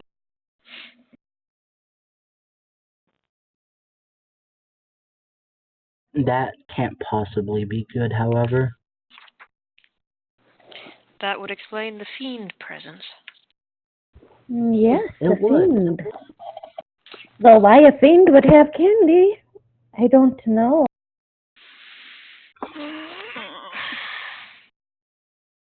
You're killing your DM.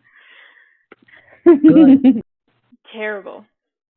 Do you mind if I go to sleep soon? Or like leave? I said, optimistic. I mean, it's like 1:10. Yeah, it is 110. So how much stuff do I manage to gather from the parts of these people? You get about 5 pounds if you can carry that much without a bag of holding. Sarah has one and won't share. I know that for a fact. It's hers.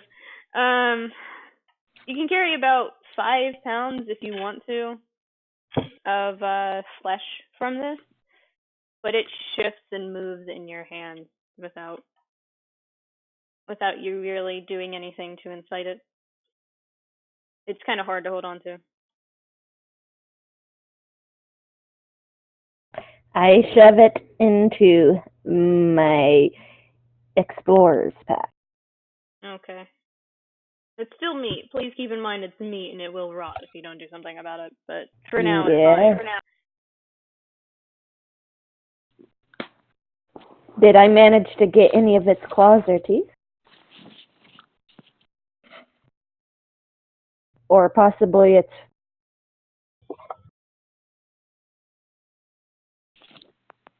So is there anything else anybody else would like to do before things move bad? Because right now you before saw things nothing. go bad? No, just you guys saw nothing. Everything seems fine. Battle's over. Anything else you want to do? I go and pick up my great axe that I set down earlier. Okay, you pick it up right where you left it. I'm going to try and pick up the caltrops that I laid out. It takes you about 20 minutes to do so, walking around everybody who are kind of on the outskirts of those. As you're doing this, Lithera, you notice specifically that the beast kept away from the caltrops and did not get near them.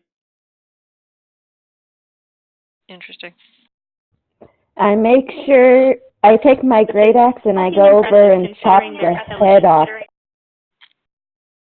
I rolled good on their intelligence and everything else sucked. I take my great axe over and I chop the head off of one of the carcasses. Okay. And I take it with me as proof.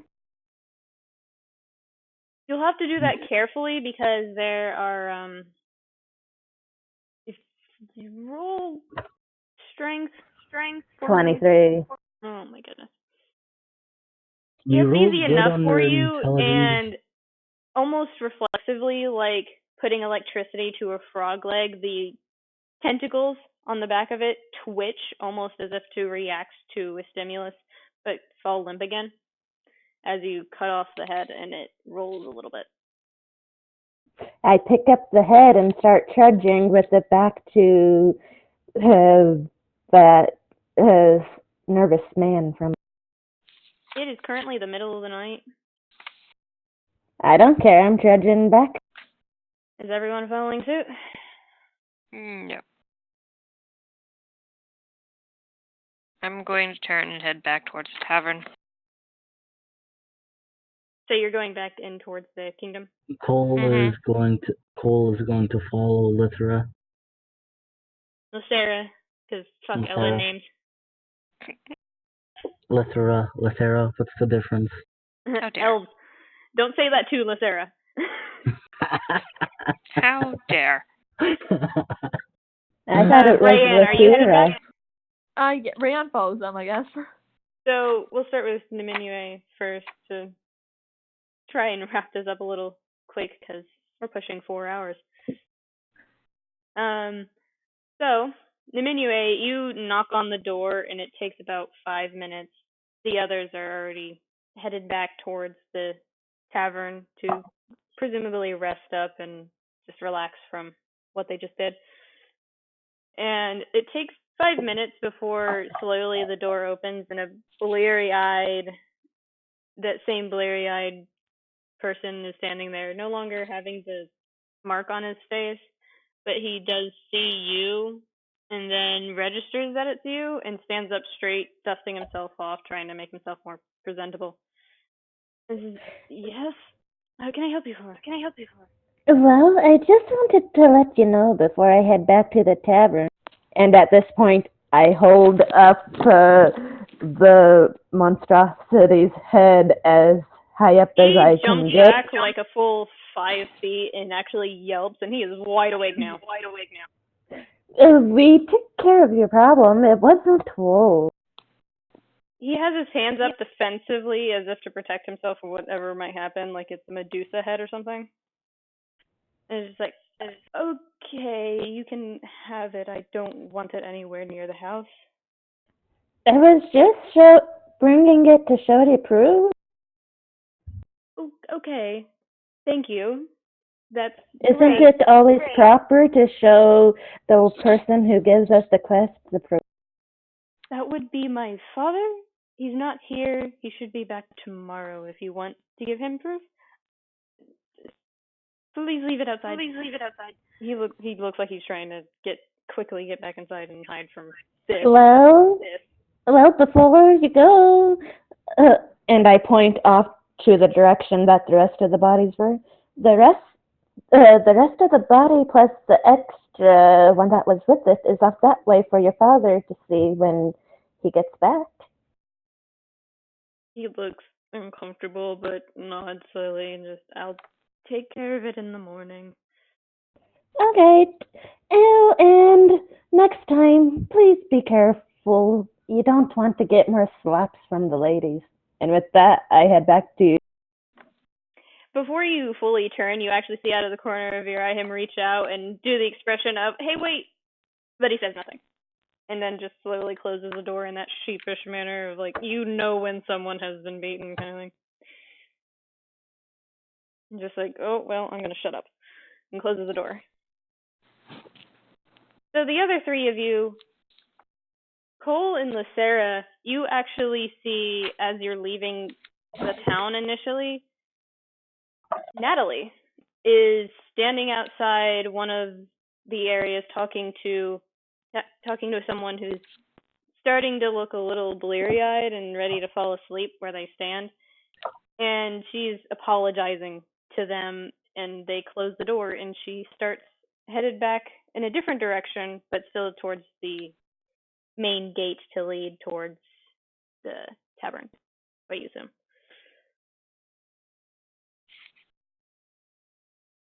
She doesn't seem to notice you. Cole just makes a mental note of it because it is, in his eyes, way too late to be asking questions.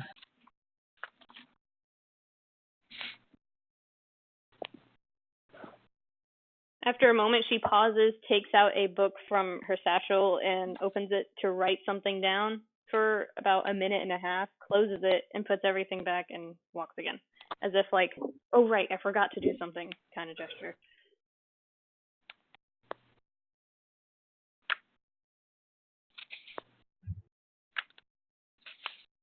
Any of you going to do anything or meet up with her? I mean, you're eventually going to go to the same tavern, so... Yeah, I My guess statement still mostly stands. Lithera? Yeah, just head back to the tavern for the moment. By the time you all get there, Niminue is about 5-10 minutes behind you due to talking to the son of the governor of that area. Natali is already there, and you hear a door click upstairs as soon as you walk in to a rather desolate area of the tavern that was once bustling earlier this morning. And the owner yawns a bit and is like, "You've been gone a while. I thought you were going to sleep outside or something."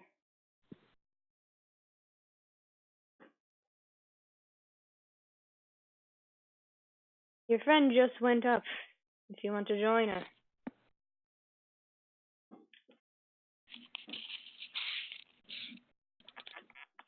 Lithera hardly even pauses before heading up the stairs. She has had enough, well, action for a couple of days, as far as she's concerned.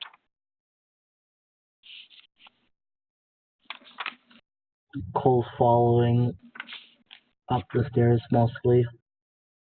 I'll presume the rest of you are headed up to your areas to get some rest and recover. Yep. Yeah, Raiann is heading up, yawning. Wasn't even a hard fight. It would have been harder if Lithera hadn't summoned the 8 panthers. You're welcome.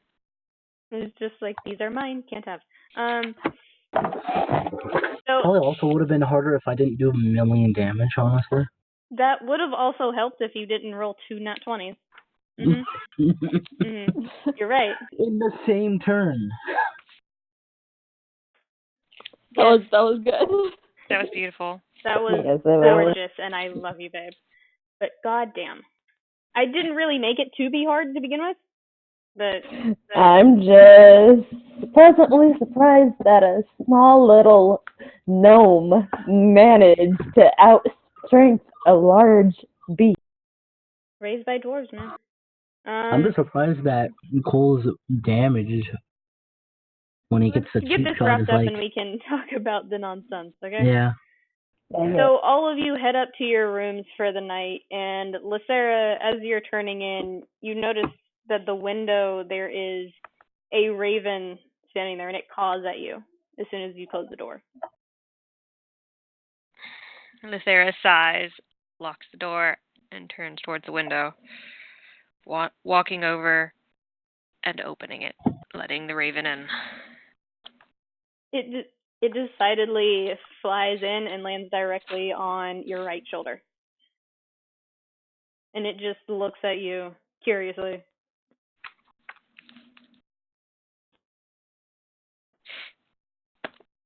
I'm going to check the raven for any messages or anything first.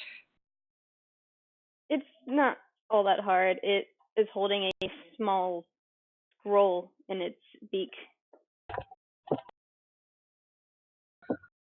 And it just kind of like taps her forehead, just take.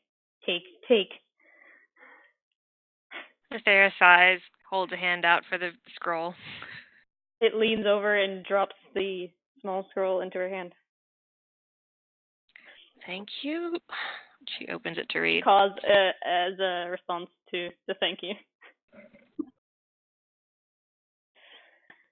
On the scroll, it reads in scrolling kind of hard Wait, to read shouldn't text. this part be texted straight to her since it's only knowledge for her until she shares? No, actually. I'm aware. On the scroll itself, in slightly hard to read text, it says, "Good job out there.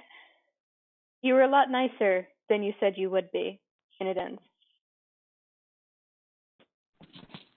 Lithera frowns. And it looks like she's trying to decide whether or not to rip the sheet of paper apart or not. Do me a favor and roll a flat d20.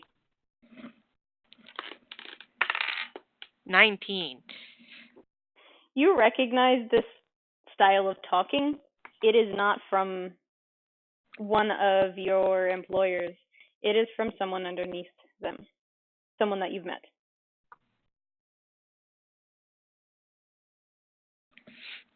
Yep. Say goodbye to the scroll. It is decidedly, she takes her time enjoying ripping it to shreds. The raven caws again and just flutters back out the window and out of view. Lithera just almost slams the window, stops herself at the last second, and then finally just closes it normally. When you're mad but you don't want to break anything. Yep. Just Rumble slams a cup on the ground falling and onto the places bed. it down. So we'll call it there for tonight with a nice Wait, slumber. what happens when I get to the tavern with my bloody trophy? Even the tavern owner is out now, back to his own place. So It's you're empty. just dragging a Everyone's bloody asleep. head with you to your room. It's real sleep hours. It's at this point it is about 2, 3 in the morning. You guys were out pretty late. I'd say it's 1:22 in the morning. I try and doctor the head up to stop the bleeding stump and stuff, so it'll just be a fuzzy little ball head thing, and I go to sleep cuddling it. Oh my god. Oh my god. I rolled a 6. I was trying to test something. By the time that you get situated, it's all bloodied out, but it's still got on your clothes and on your hands and along the floor. It looks like you murdered somebody. So, good luck with that. Well, technically. I mean, technically place of Cole's the business. one that murdered them. You're in a place of business, but okay. We're going to end there tonight because it's pushing 1:30 in the morning for me. Yeah. I had fun. We'll pick up next week with you guys having just completed your first assignment and Lithera having a rather unsettling encounter with a raven bringing a sassy message. And me with my bloody trophy. And Cole with his massive damage here. So, good night, everybody. We'll Good call it night. here. Good Nice night. Good night.